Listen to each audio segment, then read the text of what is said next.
എണ്ണ പരിശുദ്ധാത്മാവിന്റെ നിഴലാണ്.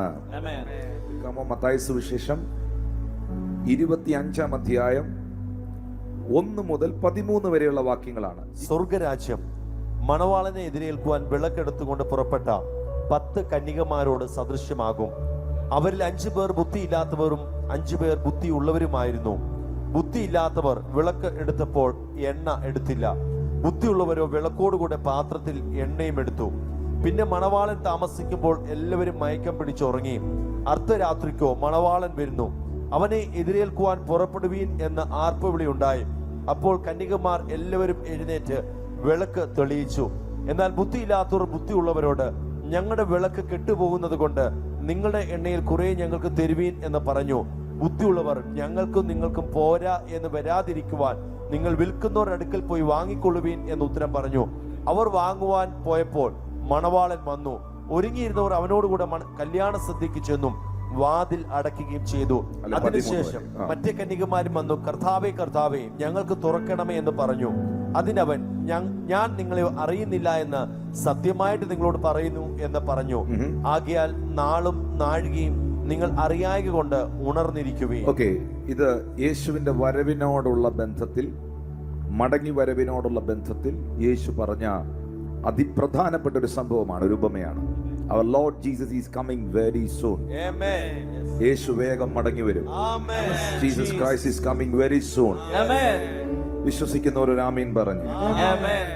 യേശു പറയുന്നു, ആ ഉപമയിൽ 10 കന്യകമാർ, ഈ 10 കന്യകമാർക്കും മണവാളനെ അറിയാം.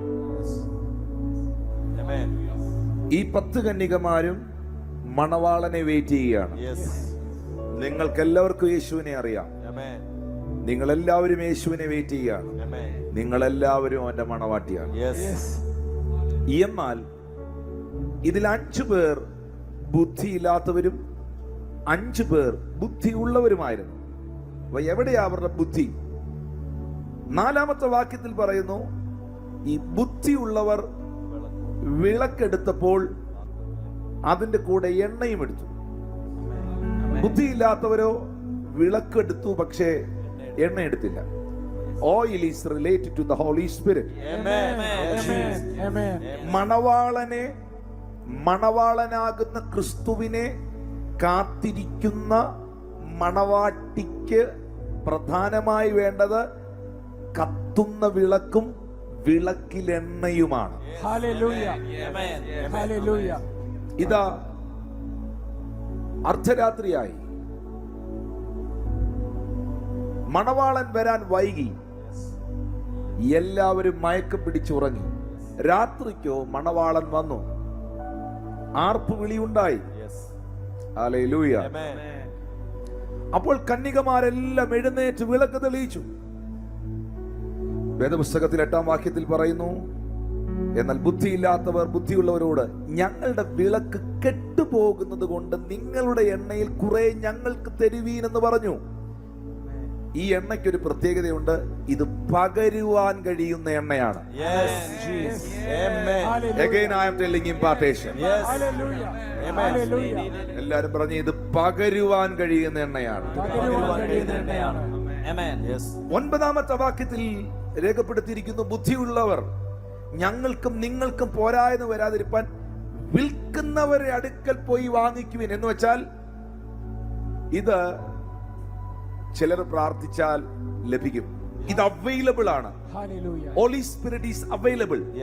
അത് അവൈലബിൾ ആയതുകൊണ്ടാണ് ഇവര് പറഞ്ഞത് പോയി വാങ്ങിക്കാൻ. Listen to me now. Now, Holy Spirit is available. He is available for everyone. Just believe and receive it, that power of the Holy Spirit.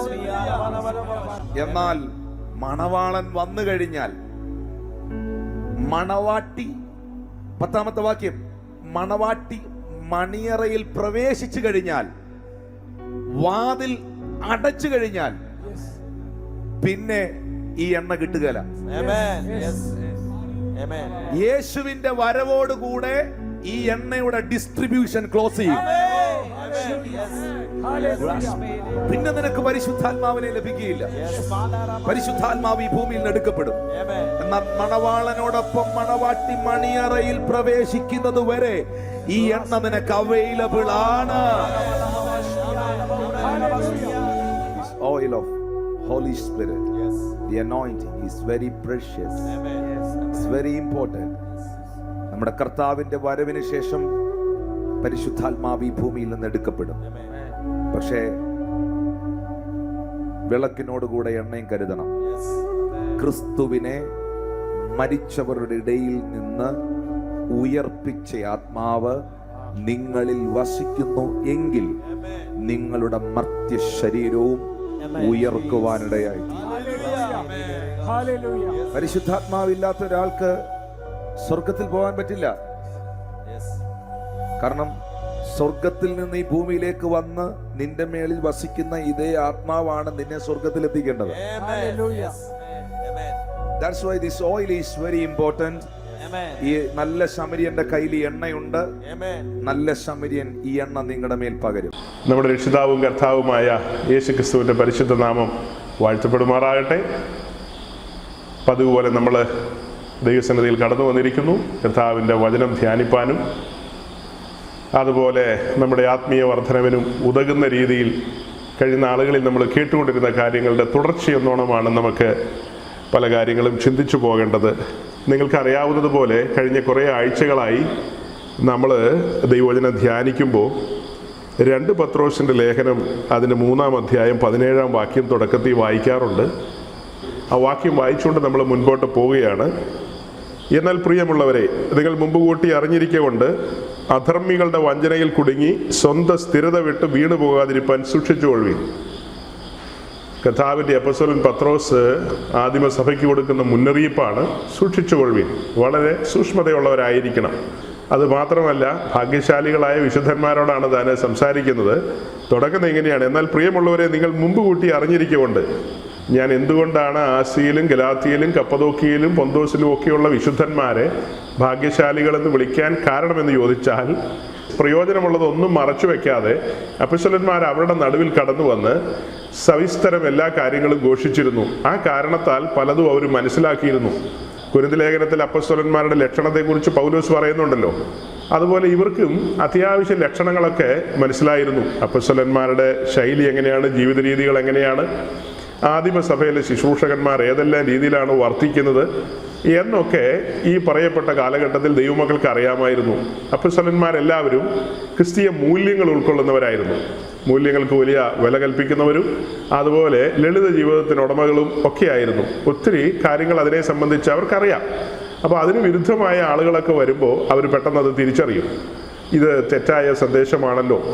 1 പത്രോസിന്റെ ലേഖനത്തിൽ തന്നെ പത്രോസ് പറയുന്നുണ്ട്, അതായത് സ്വർഗത്തിൽ നിന്ന് അയച്ച പരിശുദ്ധാത്മാവിനാൽ നിങ്ങളോട് സുവിശേഷം അറിയിച്ചവർ എന്ന 1-ാം അധ്യായത്തിന്റെ 12-ാം വാക്യത്തിലെ ആ ഒരു ലൈൻ, അത് ഇച്ചിരി വലിയ വാക്യമാണ്. പക്ഷെ നമ്മൾ അവസരം കിട്ടുമ്പോഴൊക്കെ ആ വാക്യത്തിന്റെ ഈ ഒരു അല്പഭാഗം പറയാറുണ്ട്. അവസരം കിട്ടുമ്പോഴൊക്കെ അത് എന്തിനെന്ന് ചോദിച്ചു കഴിഞ്ഞാൽ, പലരും പുതുതായിട്ടൊക്കെ നമ്മളെ കേൾക്കും. ഈ മെസ്സേജൊക്കെ പിന്നത്തേത് കേൾക്കുന്നതിൽ ചിലപ്പോൾ ചില പുതിയ ആൾക്കാരൊക്കെ വരും. അവർ ഒന്ന് കേട്ടോട്ടെ എന്ന് ഓർത്താണ് നിങ്ങൾക്ക് അറിയാവുന്ന ആ കാര്യം പറയുന്നത്. അതായത് വാസ്തവമായും ഒരു പുതിയ നിയമ ശുശ്രൂഷകൻ എന്ന് പറയുന്നത് സ്വർഗത്തിൽ നിന്ന് അയച്ച പരിശുദ്ധാത്മാവിനാൽ നിയോഗം പ്രാപിച്ചവനും അങ്ങനെ കടന്നു വന്ന പരിശുദ്ധാത്മാവിനാൽ അഭിഷേകം പ്രാപിച്ചവനും നടത്തിപ്പുള്ളവനുമായൊരു വ്യക്തിയാണ് പുതിയ നിയമ ശുശ്രൂഷകൻ എന്ന് പറയുന്നത്. അതല്ലാത്ത ആളുകളെയാണ് പത്രോസ് ഇവിടെ വഞ്ചകരെന്ന് വിളിക്കുന്നത്. വഞ്ചകരെ സംബന്ധിച്ച് ദൈവസഭയുടെ കെട്ടുപണിയോ അതിൻ്റെ മഹിമയൊന്നുമല്ല അവർ ചിന്തിക്കുന്നത്. അവരവരുടെ ഫെയിമും അതുപോലെ സുഖലോലുപതയും ഈ ആയുസിൽ മാത്രം പ്രത്യാശയുള്ള കാര്യങ്ങൾക്ക് വേണ്ടി വലിയ ആവലോടെ എരിയുന്നതും ഒക്കെയാണ്. അവരുടെ അഭിനയങ്ങളൊന്നും കാണുമ്പോൾ സാധാരണ വിശ്വാസികൾക്ക് മനസ്സിലാകില്ല. അവരെല്ലാത്തിനും ജയ് വിളിക്കും, സകലത്തിനും ആമേൻ പറയും. കാരണം അവർ വിവേചിക്കുന്നില്ല, കാര്യങ്ങളെ വചനപ്രകാരം വിലയിരുത്തുന്നില്ല, ആത്മാവിനാൽ ആ കാര്യങ്ങളെ പരിശോധിക്കുന്നില്ല. ആ കാരണത്താലാണ് അപകടങ്ങളിൽ ചെന്നപ്പെടുന്നത്. അപ്പോസ്തലനായ പൗലോസും പറഞ്ഞിട്ടുണ്ട്, നല്ലത് ശോധന ചെയ്ത് മുറുകെ പിടിക്കണമെന്ന്. ശോധന ചെയ്യുക എന്ന് പറയുന്ന ആ ഒരു കീഴ്വഴക്കം നമുക്കിപ്പോൾ ഇല്ലാതെ പോയിരിക്കുക. അതെന്തോ പാപമായിട്ടോ അല്ലെങ്കിൽ അതെന്തോ അരുതായികയായിട്ടൊക്കെയാണ് നമ്മുടെ സഹോദരീ സഹോദരന്മാരിപ്പോൾ ഈ കാലഘട്ടത്തിൽ ചിന്തിക്കുന്നത്. ഇനി അഥവാ ആരെങ്കിലും ശോധന ചെയ്യുന്നവർ നമ്മുടെ നടുവിലുണ്ടെങ്കിൽ അവനെ എന്തെങ്കിലും ഒരു കുഴപ്പക്കാരനായിട്ട് ചിത്രീകരിക്കും. നല്ലതിനെ ശോധന ചെയ്ത് മുറുകെ പിടിക്കുകയും തീയതിനെ വെറുക്കുകയും തീയതിനെ തള്ളിക്കളയും. വേറൊരു ഭാഗത്ത് അഥവാ സങ്കീർത്തനത്തിൽ നമ്മൾ കാണുന്നുണ്ട് വഷളനെ നിന്ദനായി എണ്ണുന്ന കാര്യം. അപ്പോൾ വഷളന്മാരോട് കൂട്ടുകൂടാനോ അത്തരക്കാരെ വെള്ളപൂശാനോ ഒന്നും പഴയ കാലത്ത് ദൈവമക്കൾ മുതിരില്ലായിരുന്നു. അതുപോലെ ഈ കാലഘട്ടത്തിൽ ദൈവമക്കൾ അങ്ങനെ ഉണരുന്നില്ല. അവരെന്തിനും ആമേൻ പറയും. അവർക്ക് എന്തായാലും കുഴപ്പമില്ല, എല്ലാവരുടെയും ഒരു ജീവിതമാർഗ്ഗമല്ലേ എന്നൊക്കെയുള്ള രീതിയിലാണ് പലരും പരിഗണിക്കുന്നത്. ഇനിവേ, നമ്മളുടെ ഈ തുടക്ക സമയത്ത് തന്നെ ഞാൻ പറയുകയാണ്, പത്രോസ് ലീഗ പറയുകയാണ് സൂക്ഷ്മതയുള്ളവരായിരിക്കണം. പിന്നെ എന്താ, ഈ വക കാര്യങ്ങളൊക്കെ നിങ്ങൾ മുന്നമേ അറിഞ്ഞിട്ടുണ്ട്. അധർമ്മികൾ, വഞ്ചകർ ചുറ്റോട് ചുറ്റുമുണ്ട്, അതുകൊണ്ട് ജാഗ്രതയായിരിക്കണമെന്നാണ് അദ്ദേഹം പറഞ്ഞത്. നമ്മൾ കഴിഞ്ഞ കുറേ ആഴ്ചകളായി അത്തരത്തിലുള്ള പല കാര്യങ്ങളും പറയാറുണ്ട്. അങ്ങനെ നമ്മൾ പറഞ്ഞുകൊണ്ടിരിക്കുന്ന ആ കാര്യങ്ങളെ നിങ്ങൾ ഗൗരവത്തിലാണ് എടുക്കുന്നത്. 2-3 ആഴ്ച മുമ്പ് നമ്മൾ പറഞ്ഞു അബ്രഹാമിന് വെള്ളിക്കെട്ടിയും സ്വർണ്ണക്കെട്ടിയും ഒക്കെ കിട്ടിയിട്ടുണ്ട്, അത് നമുക്കും കിട്ടുമെന്ന് പറഞ്ഞ നമ്മുടെ മഹാനായ കൊട്ടാരക്കരയുടെ അപ്പോസ്തോലൻ, അദ്ദേഹത്തെ നമ്മൾ വ്യക്തിപരമായി നിന്ദിച്ചല്ല, അല്ലാതെ തന്നെ നമ്മൾ പറയായിരുന്നു ഇതെല്ലാം വചനവിരുദ്ധമാണ്, ഇതൊന്നും പരിശുദ്ധാത്മാവിലല്ലെന്ന്. പിന്നത്തേതിൽ നമ്മൾ കണ്ടെത്തിയൊരു കാര്യമാണ് മന്നയും കാടയും എന്നുള്ളൊരു വിഷയം. പ്രിയപ്പെട്ടവരിങ്ങനെ പറഞ്ഞു വന്നപ്പോൾ നമ്മൾ അതിൽ ദൈവത്തിൻ്റെ ഹിതമാണ് മന്ന എന്നുള്ളതും കാട ദൈവത്തിൻ്റെ ഹിതമല്ല, അത് നമ്മുടെ ജഡാഭിലാഷങ്ങളുമായി ബന്ധപ്പെട്ട കാര്യങ്ങളാണെന്ന് കണ്ടെത്തുകയായിരുന്നു. ആ മെസ്സേജുകൾ കേട്ട ഒത്തിരി പേരെന്നെ നാനാ തുറകളിൽ നിന്ന് വിളിക്കാനിടയായി. ചില ദൈവദാസന്മാർ എന്നോട് സംസാരിക്കാനിടയായിട്ടുണ്ട്. അതായത് തൻ്റെ ജനത്തിൻ്റെ ആഗ്രഹത്തെ നിവർത്തിക്കുന്ന ഒരു ദൈവം, അവർക്ക് ഇറച്ചി തിന്നാൻ ആഗ്രഹം വന്നപ്പോൾ അതിനെ പൂർത്തീകരിച്ചു കൊടുത്ത ഒരു സ്നേഹനിധിയായ ഒരു ദൈവം എന്ന നിലയിലൊക്കെ ഞങ്ങൾ പ്രസംഗിച്ചിട്ടുണ്ട്. പ്രസംഗം എല്ലാം വെള്ളത്തിലായിപ്പോയി. ഉപദേശി, നിങ്ങൾ ഇങ്ങനെയൊക്കെ പറഞ്ഞതുകൊണ്ട് ഇനിയിപ്പോൾ എന്ത് ചെയ്യുമെന്ന് അറിയാൻ മേല, ഞങ്ങൾക്ക് എങ്ങനെ അത് പറയാൻ പറ്റും, തുടർന്ന് ആ പറഞ്ഞതൊക്കെ ക്യാൻസലായല്ലോ എന്ന് ഒരു സ്നേഹത്തോടു കൂടിയുള്ളൊരു പരിദേവനം പറയാനിടയായി. അത് സാരമുള്ള കാര്യമല്ല. നമ്മുടെ എന്തെല്ലാം കാര്യങ്ങൾ ക്യാൻസലാവും. കഴിഞ്ഞ നാളുകളിൽ ഞാനും ഓർക്കുന്നുണ്ട്, ശുശ്രൂഷക്കൊക്കെ ഇറങ്ങിയ കാലത്ത് പറഞ്ഞ പല കാര്യങ്ങളും പിന്നത്തേതിൽ വചനത്തിൻ്റെ ആ ശരിയായ തുറവിയിലും വെളിച്ചത്തിലും പലതും നമുക്ക് മാറ്റേണ്ടി വന്നു. പലതും അടിമുടി മാറ്റേണ്ടി വന്നു. അടിമുടി മാറ്റണം. പരിശുദ്ധാത്മാവ് നമ്മെക്കുറിച്ച് ആഗ്രഹിക്കുന്നത് അതാണ്. അടിമുടി മാറ്റേണ്ടി വന്നു കഴിഞ്ഞാൽ അങ്ങനെ മാറ്റേണ്ടി വരും. അതാണ് യഥാർത്ഥ പരിശുദ്ധാത്മാവിൽ നടത്തപ്പെടുന്ന ദൈവദാസന്റെ ലക്ഷണം. അല്ല, ഞാൻ ഇങ്ങനെയൊക്കെ പറഞ്ഞതാണ്, ഞാൻ ഇനിയും അങ്ങനെ തന്നെ പറയും, അല്ലെങ്കിൽ എൻ്റെ മാനം പോവും, അല്ലെങ്കിൽ എൻ്റെ ഗ്ലാമർ പോവും എന്നൊക്കെ ചിന്തിക്കുന്നത് ഒരിക്കലും ദൈവത്തിൻ്റെ ദാസന്മാരുടെ ലക്ഷണമല്ല. അതൊരു നല്ല ലക്ഷണമല്ല. അപ്പോൾ അതൊന്നും ഒരു നല്ല ലക്ഷണമല്ല. അപ്പോൾ ഈ കഴിഞ്ഞ ആഴ്ചകളിൽ നമ്മൾ ആ പറഞ്ഞ കാര്യങ്ങൾ പല നിലകളിൽ ആളുകൾക്ക് പ്രയോജനപ്പെട്ടിട്ടുണ്ട്.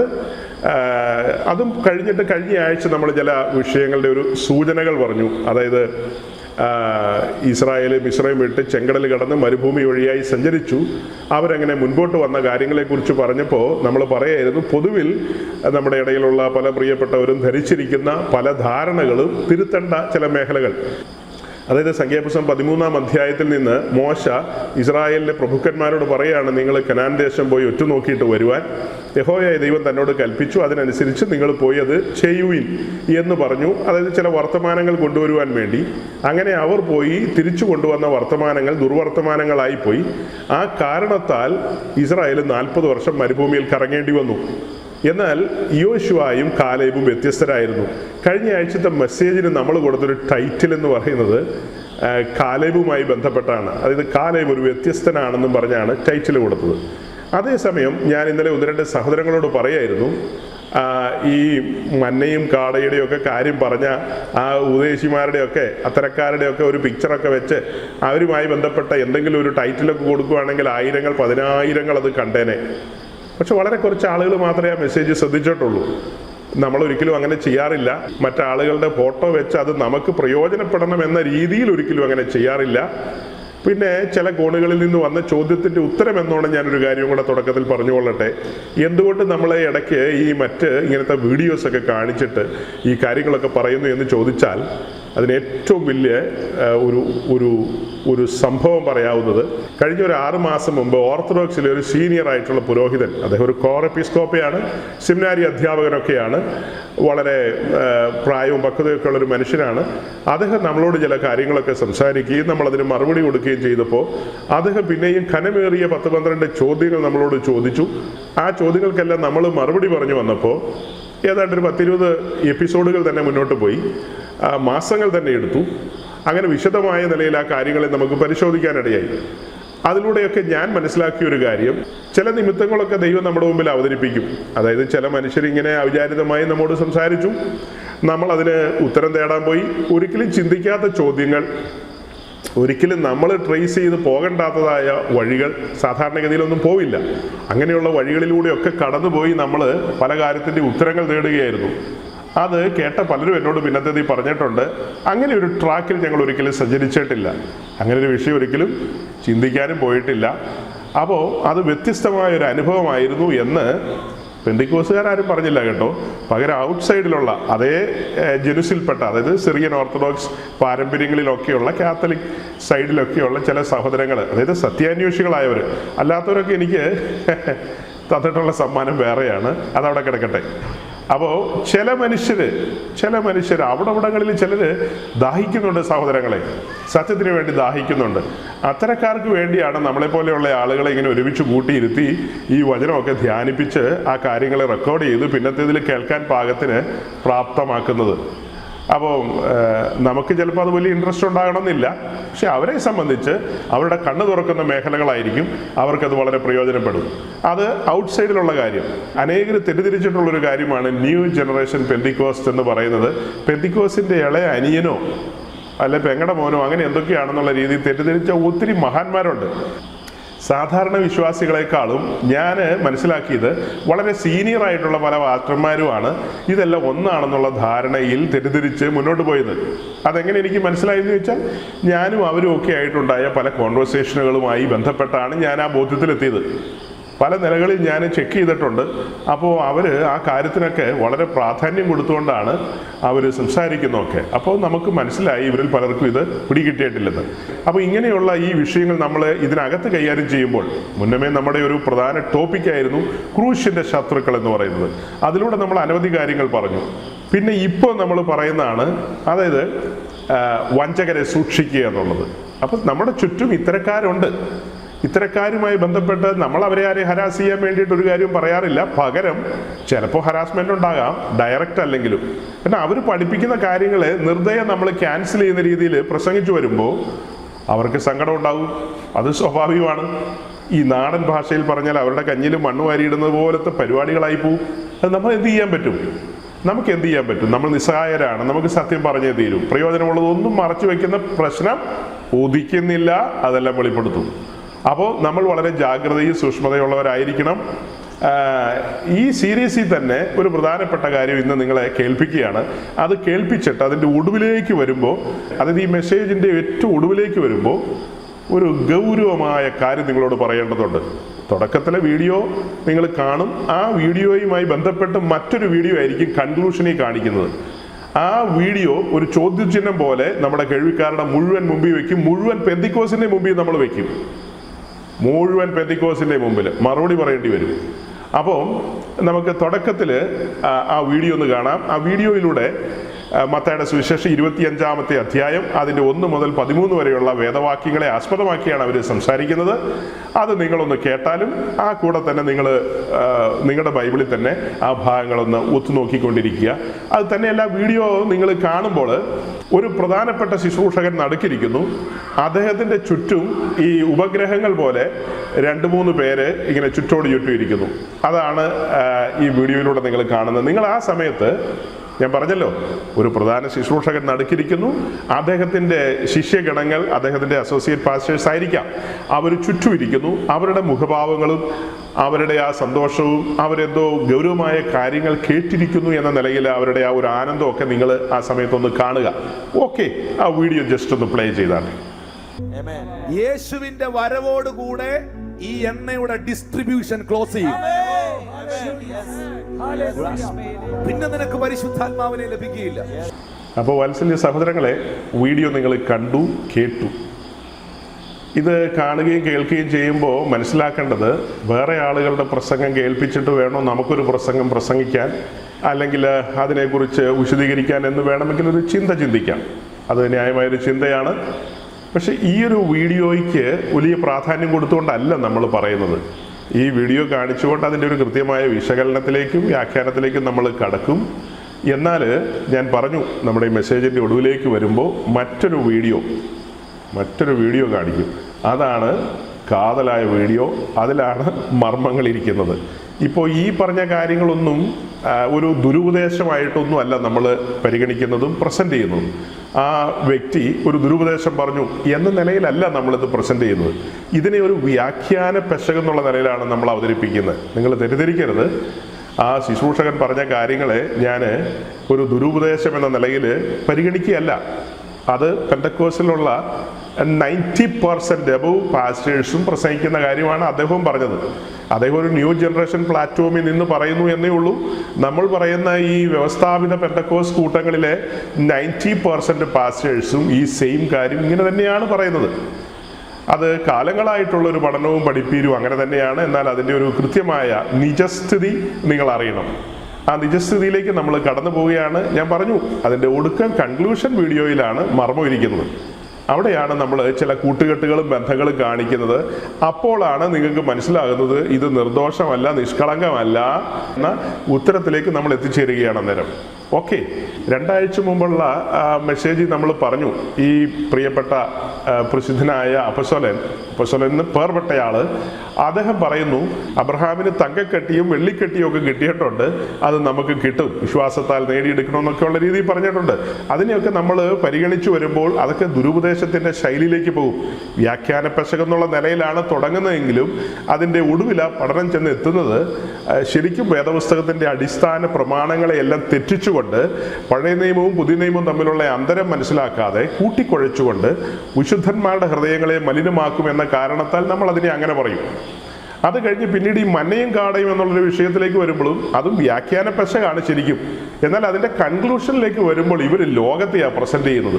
മനുഷ്യൻ്റെ ആഗ്രഹങ്ങളെല്ലാം സാധിപ്പിക്കുന്ന ഒരു ദൈവത്തെ ജനത്തിന് മുമ്പാകെ അവതരിപ്പിക്കുകയാണ്. നിന്റെ ഹൃദയത്തിലെ സകല ആഗ്രഹവും സാധിപ്പിക്കും, നീ ഇറച്ചിക്കലങ്ങളുടെ ചോട്ടിൽ ഇരിക്കേണ്ടവനാണെങ്കിൽ അതൊക്കെ ചെയ്തു തരും എന്നൊക്കെ പറയുമ്പോൾ അതിൻ്റെ അടുത്ത വാക്യം കൂടെ നമ്മൾ പറഞ്ഞു. സംഖ്യാപുസ്തകത്തിലെ 31, 32 വെച്ചിട്ടാണ് അദ്ദേഹം ഇത് പറയുന്നത്. എന്നാൽ തൊട്ട് താഴെ മുട്ടിയില്ല എന്നുള്ള നിലയിൽ നിൽക്കുന്ന ഒരു വാക്യമാണ് 33-ാം വാക്യം. ആ വാക്യം കൂടെ ഒന്ന് വായിച്ചു കഴിഞ്ഞാൽ വളയൂരി പോകുമെന്നും കൂടെ നമ്മൾ ചോദിച്ചായിരുന്നു. അങ്ങനെയൊക്കെ ഉണ്ടല്ലോ, അവിടെയൊക്കെ അതൊക്കെ ഉണ്ടാവും. അപ്പോൾ അത് നമ്മുടെ ഒരു നാടൻ ഭാഷാ പ്രയോഗമാണ്. അങ്ങനെ അങ്ങ് ചെയ്താൽ എന്നൊക്കെ പറയാറുണ്ടല്ലോ. അതുപോലെ അത് വായിക്കാതെ പറയാതെ ജനത്തെ വഞ്ചനയിലേക്ക് തള്ളിയിടുകയാണ്. അപ്പം നമ്മൾ അതെല്ലാം വഞ്ചനയുടെ ഒരു ടോപ്പിക്കിലാണ് കൊണ്ടുവരുന്നത്. അടിസ്ഥാന ഉപദേശങ്ങളെ മറിക്കുന്നു എന്ന നിലയിലല്ല അത് പരിഗണിച്ചത്. അത് വ്യാഖ്യാന പെശകെന്നുള്ളത് മാത്രമല്ല, അതിനകത്ത് ഒളിഞ്ഞിരിക്കുന്നൊരു വഞ്ചനയുണ്ട്. ആ വഞ്ചനയാണ് നമ്മൾ തുറന്നു കാണിച്ചത്. ഒരു കാര്യം മറച്ചു വെച്ചിട്ട് വേറൊരു കാര്യം പ്രൊജക്റ്റ് ചെയ്യുന്നു. അത് ദൈവജനത്തിന് വലിയ ദൂഷ്യമുണ്ടാക്കുന്ന കാര്യമാണ്. അതുകൊണ്ടാണ് അതിന് പ്രാധാന്യം കൊടുത്തത്. ഓക്കെ, അപ്പോൾ ഈ വിഷയത്തിലേക്ക് വരുമ്പോഴും ഇത് വ്യാഖ്യാന പെശക് തന്നെയാണ്. എന്നാൽ ഇതൊക്കെ ആത്യന്തികമായി തെറ്റായ ട്രാക്കുകളിലേക്കൊക്കെ നമ്മൾ പോകാനായിട്ട് സാഹചര്യം വരുമെന്ന് മാത്രമേ ഉള്ളൂ. എനിവേ, നമ്മൾ അതിൻ്റെ ഒരു വിശകലനത്തിലേക്ക് കടന്നാൽ, യഹൂദന്മാരുടെ വിവാഹത്തോടുള്ള ബന്ധത്തിൽ അതിന് 3 പ്രധാന ഭാഗങ്ങളുണ്ട്. ക്രിസ്തീയ വിവാഹത്തോടുള്ള ബന്ധത്തിലും 3 പ്രധാന ഭാഗങ്ങളുണ്ട്. അപ്പോൾ യഹൂദ വിവാഹത്തോടുള്ള ബന്ധത്തിൽ അതിൻ്റെ തുടക്കത്തിലുള്ള എൻഗേജ്മെൻറ്റ് അഥവാ നമ്മൾ നിശ്ചയം എന്നൊക്കെ പറയുന്ന അതിനാണ് അതീവ പ്രാധാന്യം. ആ നിശ്ചയത്തോടുള്ള ബന്ധത്തിൽ കാര്യങ്ങളെല്ലാം ഏതാണ്ട് ഒരു പൂർണ്ണതയിൽ എത്തുകയാണ്. എന്നാൽ അതിൻ്റെ ഒരു പരസ്യമായ നിലയിൽ അവർ ഭാര്യ ഭർത്താക്കന്മാരായി ജീവിക്കുന്ന ആ നില വെളിപ്പെടുന്നത് വിവാഹത്തോടുള്ള ബന്ധത്തിലാണ്. അപ്പോൾ എൻഗേജ്മെൻറ്റ്, ദെൻ മാര്യേജ്, അത് കഴിഞ്ഞ് 3-ാമത്തെ കാര്യമാണ് റിസപ്ഷൻ പാർട്ടി അഥവാ വധുവിൻ്റെ വീട്ടിലുള്ള വിവാഹ സൽക്കാരം. 3 കാര്യമാണ്. അതിന് നമ്മൾ എന്താ പറയുക, വിവാഹ സദ്യ. വിവാഹ സദ്യ എന്ന് നമ്മൾ പറയും. അതാണ് റിസപ്ഷൻ പാർട്ടി. ഇങ്ങനെ 3 പ്രധാനപ്പെട്ട കാര്യങ്ങളുണ്ട് യഹൂദ വിവാഹത്തോടുള്ള ബന്ധത്തിൽ. സെയിം ക്രിസ്തീയ വിവാഹത്തോടുള്ള ബന്ധത്തിലും അങ്ങനെ തന്നെ. നമ്മളെ സംബന്ധിച്ച് വിവാഹ നിശ്ചയം അഥവാ എൻഗേജ്മെന്റ്, അത് കഴിഞ്ഞ് വിവാഹത്തിനാണ് വലിയ പ്രാധാന്യം നമ്മൾ കൊടുക്കുന്നത്. എൻഗേജ്മെന്റിന് പ്രാധാന്യം ഇല്ലെന്നല്ല, എൻഗേജ്മെന്റിനും പ്രാധാന്യമുണ്ട്. ഈ അടുത്ത ദിവസം ഞാനൊരു വിവാഹത്തോടുള്ള ബന്ധത്തിൽ, അല്ലെങ്കിൽ വിവാഹ നിശ്ചയത്തോടുള്ള ബന്ധത്തിൽ അല്പസമയം ദൈവവചനം സംസാരിക്കാനിടയായി. അവിടെ നാമധേയ ക്രൈസ്തവ ലോകത്തുള്ള വാത്സല്യ സഹോദരങ്ങൾ ധാരാളം പേര് രണ്ട് കൂട്ടരെയും പ്രതികരിച്ചുണ്ടായിരുന്നു. ആ കാരണങ്ങളാൽ ഞാൻ വിവാഹ നിശ്ചയത്തിൻ്റെ ഒരു പ്രാധാന്യം പറഞ്ഞു കേൾപ്പിച്ചു. അതറിയാവുന്നവരാണ് എന്നെ കേൾക്കുന്ന നിങ്ങളിൽ ഏറിയ പങ്കും. എന്നാൽ ഈ കാര്യത്തെക്കുറിച്ച് വേണ്ട ഗ്രാഹ്യമില്ലാത്തവർ വിശ്വാസ സമൂഹത്തിലുണ്ടെന്നുള്ളതാണ് എൻ്റെ ഒരു ചിന്ത. അങ്ങനെയുള്ളവരാരെങ്കിലും ഒക്കെ മേലാൽ നമ്മളെ കേൾക്കുകയാണെങ്കിൽ അവർക്കും കൂടെ പ്രയോജനപ്പെടാൻ വേണ്ടി ഞാനൊന്ന് ഓടിച്ചു പറയുകയാണ്. എൻഗേജ്മെൻറ്റിനോടുള്ള ബന്ധത്തിൽ എൻഗേജ്മെൻറ്റ് മസ്റ്റാണ്. എൻഗേജ്മെൻറ്റിനോടുള്ള ബന്ധത്തിൽ നമ്മൾ എഴുതുന്ന ആ കുറിയും കാര്യങ്ങളൊക്കെ ഉണ്ട്. ആ കുറിയും കാര്യങ്ങളും ഒക്കെ അത് പിന്നത്തേതിൽ സഭയിൽ വായിക്കും. വായിച്ച് കേട്ടതിന് ശേഷം അത് കഴിഞ്ഞ് 1-2 ആഴ്ചയൊക്കെ കഴിഞ്ഞിട്ടാണ് വിവാഹത്തിലേക്ക് സാധാരണ കടക്കുന്നത്. ഇപ്പോൾ ഇന്ന് എൻഗേജ്മെൻറ്റും നാളെ കല്യാണവും അങ്ങനെയല്ലല്ലോ. 10 മണി മുതൽ 11 മണി വരെ എൻഗേജ്മെൻറ്റും 11 മുതൽ 12:30 വരെ കല്യാണവും. അങ്ങനത്തെ കല്യാണവും ഞാൻ കൂടിയിട്ടുണ്ട്. അത് വിദേശത്തു നിന്നൊക്കെ വരുന്ന മണവാളന്മാർക്ക് വേണ്ടി ചെയ്യുന്നതാണ്. അവർക്ക് 2 days or 3 days ആയിരിക്കും ലീവ് കിട്ടുന്നത്. അപ്പം ഒരു ദിവസം യാത്ര ചെയ്യാൻ, ഒരു ദിവസം കല്യാണം കഴിക്കാൻ, പിറ്റേ ദിവസം അവർ മടങ്ങിപ്പോവാൻ. അങ്ങനെ ഒരു 3 ദിവസം കിട്ടുന്നു. 3 ദിവസം കൊണ്ടൊരു കല്യാണം കഴിച്ച് പെണ്ണിനെ ഇവിടെ ഇട്ടിട്ടോ അല്ലെങ്കിൽ കൂടെ കൊണ്ടുപോകോ എന്തെങ്കിലുമൊക്കെ ചെയ്യും. അങ്ങനെയൊക്കെയുള്ള കാര്യങ്ങൾ നടക്കുന്നുണ്ട്. ഇരുവേ നമ്മൾ പറഞ്ഞു വരുന്നത് എൻഗേജ്മെന്റ് കഴിഞ്ഞാൽ ചില ആഴ്ചകൾ മുൻപോട്ട് പോകണം. ആ സമയത്താണ് രണ്ട് കൂട്ടരും തമ്മിൽ കാര്യങ്ങളെ മനസ്സിലാക്കുന്നത്. അതൊക്കെ കഴിഞ്ഞ് വിവാഹ ദിനം വരുന്നു. വിവാഹ ദിനത്തോടുള്ള ബന്ധത്തിൽ നമ്മൾ പറഞ്ഞു നമുക്കത് സീരിയസ് ആയ കാര്യമാണ്.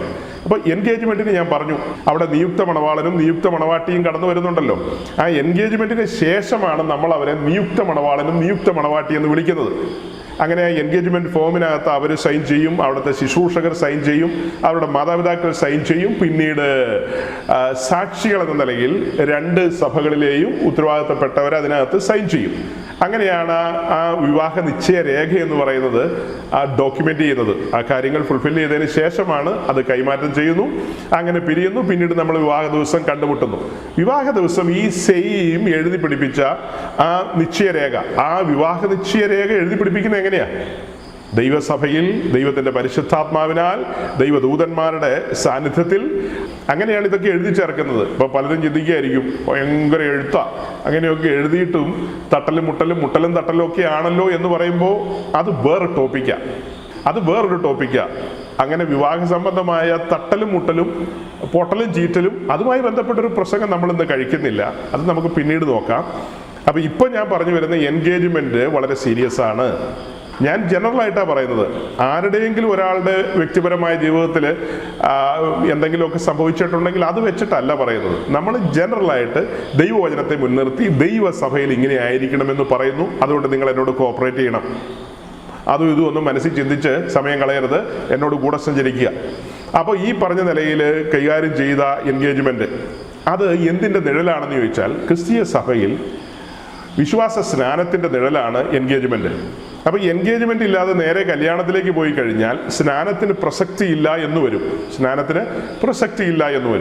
അപ്പോൾ സ്നാനത്തിന് വലിയ പ്രസക്തിയുണ്ട്. സ്നാനത്തിന്റെ പ്രസക്തിയിലേക്ക് എങ്ങനെയാണ് ഒരുവൻ വരുന്നത്? ഒരുവൻ സത്യസുവിശേഷം കേട്ട് ആ സുവിശേഷത്താൽ ഉഴുതുമറിക്കപ്പെട്ട അനുഭവത്തിൽ ദൈവസന്നിധിയിൽ അഥവാ ക്രൂശിന്റെ ചുവട്ടിൽ അവനെ തന്നെ ഏൽപ്പിക്കുന്നു. അവൻ സറണ്ടർ ചെയ്യപ്പെടുന്നു. അങ്ങനെയാണ് അവൻ അവന്റെ രക്ഷയിലേക്ക് വരുന്നു, രക്ഷകനെ കണ്ടെത്തുന്നു. രക്ഷകനെ കണ്ടെത്തി ആ വ്യക്തിയുടെ ജീവിതത്തിലേക്ക് പരിശുദ്ധാത്മാവ് കടന്നു വരികയാണ്. അങ്ങനെ പരിശുദ്ധാത്മാവിനാൽ നടത്തപ്പെടുന്ന ഒരു അനുഭവം വരികയാണ്. അതായത് യോഹന്നാന്റെ സുവിശേഷത്തിൽ പറയുന്ന പോലെ സകല സത്യത്തിലും വഴി നടത്തുന്ന പരിശുദ്ധാത്മാവ് ആ വ്യക്തിയെ വിശ്വാസ സ്നാനത്തിനു വേണ്ടി ആ സ്നാനക്കുളത്തിലേക്ക് നയിച്ചുകൊണ്ട് പോവുകയാണല്ലോ. അവന്റെ ഉള്ളിൽ വന്നിരിക്കുന്ന ആ ദൈവ സ്നേഹം അവനെ നിർബന്ധിക്കും. ആ ദൈവ സ്നേഹമാണ് അവനെ മുൻപോട്ട് ചലിപ്പിക്കുന്നത്. അങ്ങനെയാണ് അവൻ വിശ്വാസ സ്നാനത്തിന് വേണ്ടി ഇറങ്ങിത്തിരിക്കുന്നത്. ആ കാര്യത്തെക്കുറിച്ച് 2 വാക്യം പറഞ്ഞ ആ ഭാഗം അങ്ങ് വിട്ടേക്കാം. അതായത് അപ്പോസ്തല പ്രവൃത്തി 5-ാം അധ്യായത്തിന്റെ 32-ാം വാക്യം നമുക്കൊന്ന് വായിക്കാം. ആക്ട്സ് ചാപ്റ്റർ 5 വേഴ്സ് 32, 5:32 നമുക്കൊന്ന് വായിക്കാം. അവിടെ നമ്മൾ കാണുന്നത് ഈ വസ്തുതയ്ക്ക് ഞങ്ങളും ദൈവം തന്നെ അനുസരിക്കുന്നവർക്ക് നൽകിയ പരിശുദ്ധാത്മാവും സാക്ഷികളാകുന്നു എന്ന് ഉത്തരം പറഞ്ഞു. പത്രോസ് ചില കാര്യങ്ങളെ വിശദീകരിക്കുകയാണ്. ആ വിശദീകരിച്ചു വരുമ്പോൾ 30 മുതൽ താഴേക്ക് വരുന്ന ആ ഭാഗത്ത് 30, 31 ഒക്കെ പറഞ്ഞിട്ട് ഇത് വേറൊരു കോണ്ടെക്സ്റ്റിൽ പറയുന്ന കാര്യങ്ങളാണ്. ഞാനിതിനെ ഈ പറഞ്ഞ സ്നാനവുമായി ബന്ധപ്പെടുത്തി പറയാനായിട്ട് പരിശ്രമിക്കുകയാണ്. കോണ്ടെക്സ്റ്റ് വേറെയാണ്, പക്ഷെ നിശ്ചയമായി നമുക്കത് അങ്ങനെ പറയാൻ കഴിയും, അതിന് സാധിക്കും. അതായത് ഇവിടെ പത്രോസ് പറയുന്നത് ഈ വസ്തുതയ്ക്ക് ഞങ്ങളും ദൈവം തന്നെ അനുസരിക്കുന്നവർക്ക് നൽകിയ പരിശുദ്ധാത്മാവും സാക്ഷികളാകുന്നു. ഒരുവന്റെ വിശ്വാസ ജീവിതം എന്ന് പറയുന്നത് എങ്ങനെയാ? അവൻ ഏതോ വിധത്തിൽ സുവിശേഷം കേൾക്കുന്നു, മറ്റു വ്യക്തികളിലൂടെ കേൾക്കാം, അല്ലെങ്കിൽ അവൻ തനിച്ച് ദൈവസന്നിധിയിൽ വചനം ധ്യാനിക്കുമ്പോഴോ ഏതെങ്കിലും വിധത്തിൽ പരിശുദ്ധാത്മാവ് അവനെ സ്പർശിക്കാം, അവന്റെ ജീവിതത്തിൽ പരിവർത്തിക്കാം, രൂപാന്തരം ഉണ്ടാകാം.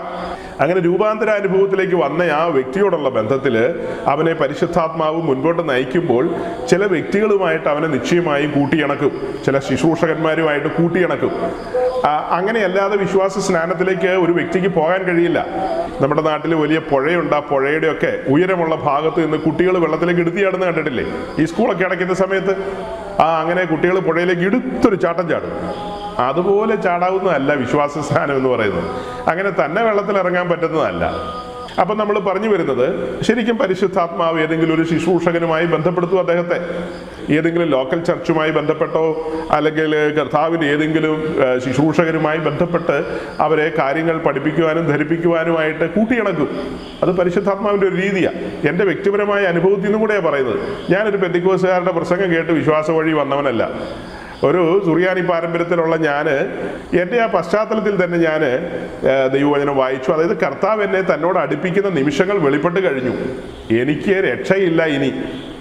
അതായത് ലോകപരമായിട്ട് എനിക്ക് ഓടാനെങ്ങും പറ്റത്തില്ല. അവിടെ നിന്ന് എന്നെ അറസ്റ്റ് ചെയ്യാൻ തുടങ്ങുന്ന നിമിഷങ്ങളാണ്. അതായത് ശരിക്കും എന്നെ ആ രക്ഷയിലേക്ക് കൊണ്ടുവരുവാൻ വേണ്ടി അതാ പറഞ്ഞു, എനിക്ക് ഇനി വേറെ ഒരു രക്ഷയില്ലെന്ന്. അങ്ങനെ എന്നെ അറസ്റ്റ് ചെയ്തു. പക്ഷെ പിന്നത്തേതിൽ ചില ദൈവദാസന്മാരുമായിട്ട് എന്നെ കൂട്ടിയിണക്കി. അവരാണ് എനിക്ക് വിശ്വാസ സ്നാനത്തിൻ്റെ ബാലപാഠങ്ങൾ പഠിപ്പിച്ചു തന്നത്. അവരിലൂടെയാണ് ഞാൻ വിശ്വാസ സ്നാനത്തിന് ഇറങ്ങി തിരിച്ചത്. അതാണ് ദൈവത്തിൻ്റെ പരിശുദ്ധാത്മാവിൻ്റെ ശൈലി. അതല്ലാത്ത ശൈലി തന്നെത്താൻ വെള്ളത്തിൽ ചാടിയിട്ട് സ്നാനപ്പെട്ടു എന്നൊക്കെ പറഞ്ഞു കഴിഞ്ഞാൽ നമുക്ക് അംഗീകരിച്ചു തരാൻ ബുദ്ധിമുട്ടാണ്. ഈ കേരളത്തിലെ എറണാകുളം ജില്ലയിൽ ഒരു ഡോക്ടറും തൻ്റെ മകനും കൂടി ആദ്യം അപ്പൻ വെള്ളത്തിൽ ഇറങ്ങി അങ്ങ് തന്നെത്താൻ സ്നാനപ്പെട്ടു. അത് കഴിഞ്ഞ് പുള്ളിക്കാരൻ മകനെയും സ്നാനപ്പെടുത്തി, പിന്നെ വീട്ടിലുള്ള ആരെയൊക്കെ സ്നാനപ്പെടുത്തി എന്നാണ് കേട്ടത്.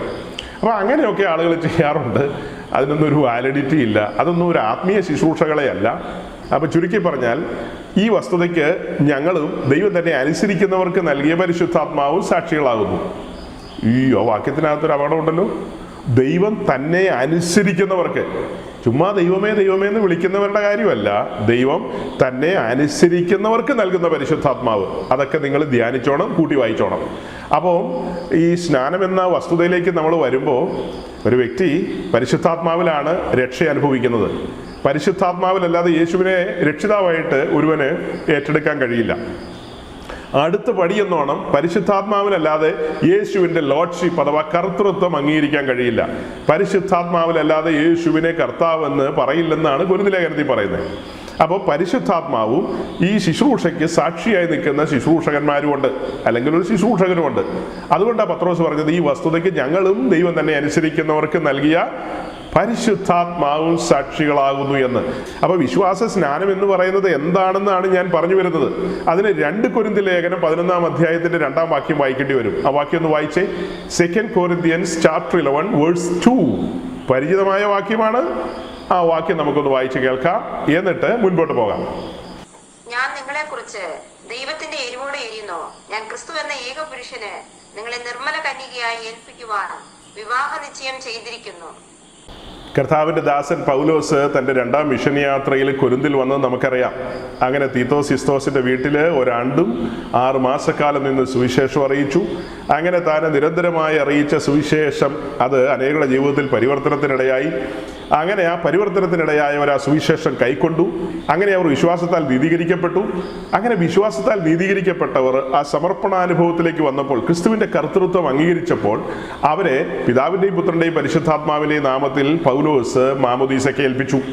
അങ്ങനെ വിശ്വാസ സ്നാനത്തിലേക്ക് കടന്നു വന്ന കൊരിന്ത്യരോടുള്ള ബന്ധത്തിലാണ് ഈ വാക്യം പറയുന്നത്. ഞാൻ നിങ്ങളെ ക്രിസ്തു എന്ന ഏകപുരുഷന് നിർമ്മല കന്യകയായി വിവാഹ നിശ്ചയം ചെയ്യാൻ ഏൽപ്പിച്ചിരിക്കുന്നു. അത് കൊരിന്ത്യര് രക്ഷയിലേക്ക് വന്ന് വിശ്വാസ സ്നാനത്തിലേക്ക് ചൂടുവെച്ചപ്പോഴാണ് ആ വിവാഹ നിശ്ചയം നടന്നത്, എൻഗേജ്മെന്റ് നടന്നത്. ആ കാര്യത്തെയാണ് പൗലോസ് ഓർത്തെടുത്തുകൊണ്ട് അവരെ ഈ ലേഖനത്തിലൂടെ ഓർമ്മിപ്പിക്കുന്നത്. പഴയ സംഭവത്തെ ഓർത്തെടുത്ത് പൗലോസ് അവരെ ഓർമ്മിപ്പിക്കുകയാണ്. അപ്പോൾ ആ കാര്യത്തിന് ഞങ്ങളും ദൈവം തന്നെ അനുസരിക്കുന്നവർക്ക് നൽകിയ പരിശുദ്ധാത്മാവും സാക്ഷികൾ എന്ന് പറയുന്നു. അപ്പം നോക്കണം, ഒരുവന്റെ ക്രിസ്തീയ ജീവിതത്തിൽ വിശ്വാസ സ്നാനത്തിന്റെ പ്രാധാന്യം അവിടെ എൻഗേജ്മെന്റ് നടക്കുകയാണ്. അപ്പൊ നമുക്കെല്ലാം അറിയാവുന്നത് പോലെയാണ് എൻഗേജ്മെന്റ് കഴിഞ്ഞാൽ പിന്നീട് വിവാഹമുണ്ട്. ക്രൈസ്തവ വിവാഹത്തിന്റെ പ്രത്യേകത എന്താ? എൻഗേജ്മെന്റ് കഴിഞ്ഞിട്ട് പിന്നെ വിവാഹത്തിനൊരു ഡേറ്റ് ഫിക്സ് ചെയ്തിട്ടുണ്ട്. ആ ഡേറ്റ് വരെ ഈ നിയുക്ത മണവാട്ടി, നമ്മൾ മണവാട്ടി എന്നല്ല പറയാറ്, നിയുക്ത മണവാട്ടി എന്നാണ് പറയുന്നത്. ആ നിയുക്ത മണവാട്ടി തന്റെ ഒരുക്കത്തിലായിരിക്കും. മണവാളന്റെ അടുക്കിലേക്ക് എത്തിപ്പെടാൻ പാകത്തിന് താൻ ഒരുക്കത്തിലായിരിക്കും. അതിനൊരു സമയം വെച്ചിട്ടുണ്ട്. ആ സമയത്താണ് നമ്മൾ വിവാഹ ശുശ്രൂഷ നടത്തുന്നത്. യഹൂദന്റെ എൻഗേജ്മെന്റ് കഴിഞ്ഞാൽ കാര്യങ്ങളൊക്കെ ഏതാണ്ട് ഒരു പരിസമാപ്തിയിലേക്ക് എത്തുകയാണ്. പിന്നീട് നനയ്ക്കാത്ത നാഴികയിൽ, എപ്പോഴാണെന്ന് പറയാൻ കഴിയില്ല, മണവാളൻ വന്ന് മണവാട്ടിയെ കൂട്ടിക്കൊണ്ടു പോകും. അതാണ് അതിൻ്റെ ഒരു രീതി എന്ന് പറയുന്നത്. അത് മുന്നമേ പറഞ്ഞിട്ടൊന്നുമല്ല. അപ്പൊ ഈ നിശ്ചയം കഴിഞ്ഞിട്ട് ഈ മണവാട്ടിക്ക് പാർക്കാൻ പാകത്തിന് മണവാട്ടിക്ക് വേണ്ടിയിട്ട് മണവാളൻ അവൾക്ക് വേണ്ടി മണിയറയും കാര്യങ്ങളും ഒക്കെ ഒരുക്കും. അങ്ങനെയുള്ള ചില കാര്യങ്ങളൊക്കെ ഉണ്ട് അവർക്ക്. അതെല്ലാം ഒരുക്കി അവളെ പാർപ്പിക്കാൻ പാകത്തിന് കാര്യങ്ങളെല്ലാം സെറ്റായി വന്നതിന് ശേഷം മണവാളന്റെ പിതാവ് മണവാളന് അതിനുള്ള അനുമതി കൊടുക്കുമ്പോഴാണ് മണവാളൻ വരുന്നത്. മണവാളൻ ഒരിക്കലും അറിയില്ല മണവാട്ടി എന്നാണ് കൂട്ടിക്കൊണ്ട് വരുന്നതെന്നൊന്നും. തനിക്ക് അത് കാര്യങ്ങളെ കുറിച്ച് അറിയില്ല. മണവാളന്റെ പിതാവ് കാര്യങ്ങൾക്ക് ഫൈനൽ സാങ്ഷൻ കൊടുക്കണം.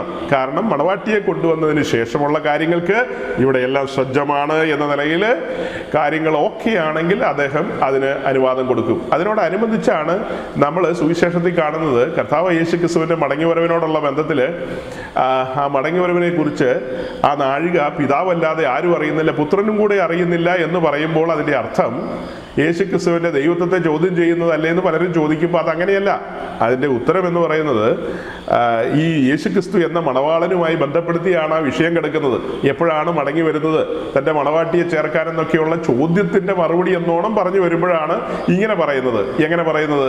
ആ നാളും നാഴികയും കുറിച്ച് പിതാവല്ലാതെ മറ്റാരും അറിയുന്നില്ല എന്ന് പറയുന്നത് അവിടെയാണ്. അതിന്റെ വിശദീകരണം അങ്ങനെയാ പോകുന്നത്. ഓക്കെ, അപ്പൊ അവരെ സംബന്ധിച്ച് കാര്യങ്ങളെല്ലാം അവരുടെ രീതിയിൽ എല്ലാം ഓക്കെ ആയി കഴിയുമ്പോൾ മണവാളൻ വന്ന് നനയാത്ത സമയത്ത് മണവാട്ടിയെ കൂട്ടിക്കൊണ്ടു പോകുന്നു. അതാണ് വിവാഹത്തിന്റെ രീതി, യഹൂദന്മാരുടെ വിവാഹത്തിന്റെ രീതി. അതാണ് അവിടെ നമ്മൾ പുസ്തകത്തിൽ നിന്നും ചരിത്രത്തിൽ നിന്നും പഠിക്കുന്നത്. ക്രിസ്തീയ വിവാഹത്തെ സംബന്ധിച്ച് നമുക്കറിയാം, എൻഗേജ്മെന്റ് കഴിഞ്ഞാൽ ഒരു ഡേറ്റ് ഫിക്സ് ചെയ്തിരിക്കും. ആ ഡേറ്റിൽ എല്ലാവരും കൂടെ ഒത്തുകൂടിയിട്ട് ഒരു വലിയ ആർഭാടമായിട്ട് അടിച്ചു പൊളിച്ച് തകർത്ത് തരിപ്പണമാക്കിയെന്നോ അങ്ങനെ എങ്ങോട്ടൊക്കെ പറയില്ലേ, അങ്ങനെയൊക്കെയാണ് നമ്മൾ കല്യാണം കഴിക്കുന്നത്. അതായത് പണ്ട് കാലത്ത് ആദിമസഭയോടുള്ള ബന്ധത്തിലോ പെന്തക്കോസിന്റെ ആരംഭകാലത്ത് മലയാളക്കരയിലുള്ള പെന്തക്കോസുകാരോ ഒക്കെ അതിലെല്ലാം ഒരു ആത്മീയ വശങ്ങൾ വെളിപ്പെടുത്തുവാൻ ആഗ്രഹിച്ചിരുന്നു. ഈ വരുന്ന മണവാളൻ ക്രിസ്തുവിന്റെ നിഴലെന്നുള്ള നിലയിലും ഈ വരുന്ന മണവാട്ടി ഈ പൊതുസദസ്സിന് മുമ്പാകെ ക്രിസ്തീയ സഭയെ റെപ്രസെന്റ് ചെയ്യുന്നു എന്നൊക്കെയുള്ള നിലയിൽ. പിന്നെ അവരുടെ ഉപദേശിമാര്, പണ്ട് കാലത്തെ ഉപദേശിമാര് വളരെ കൃത്യമായ മെസ്സേജുകൾ കൊടുക്കും. കാരണം അന്ന് അങ്ങനെ പടംപിടിയന്മാരോ പരിപാടികളോ ഒന്നും കാര്യമായിട്ടില്ല.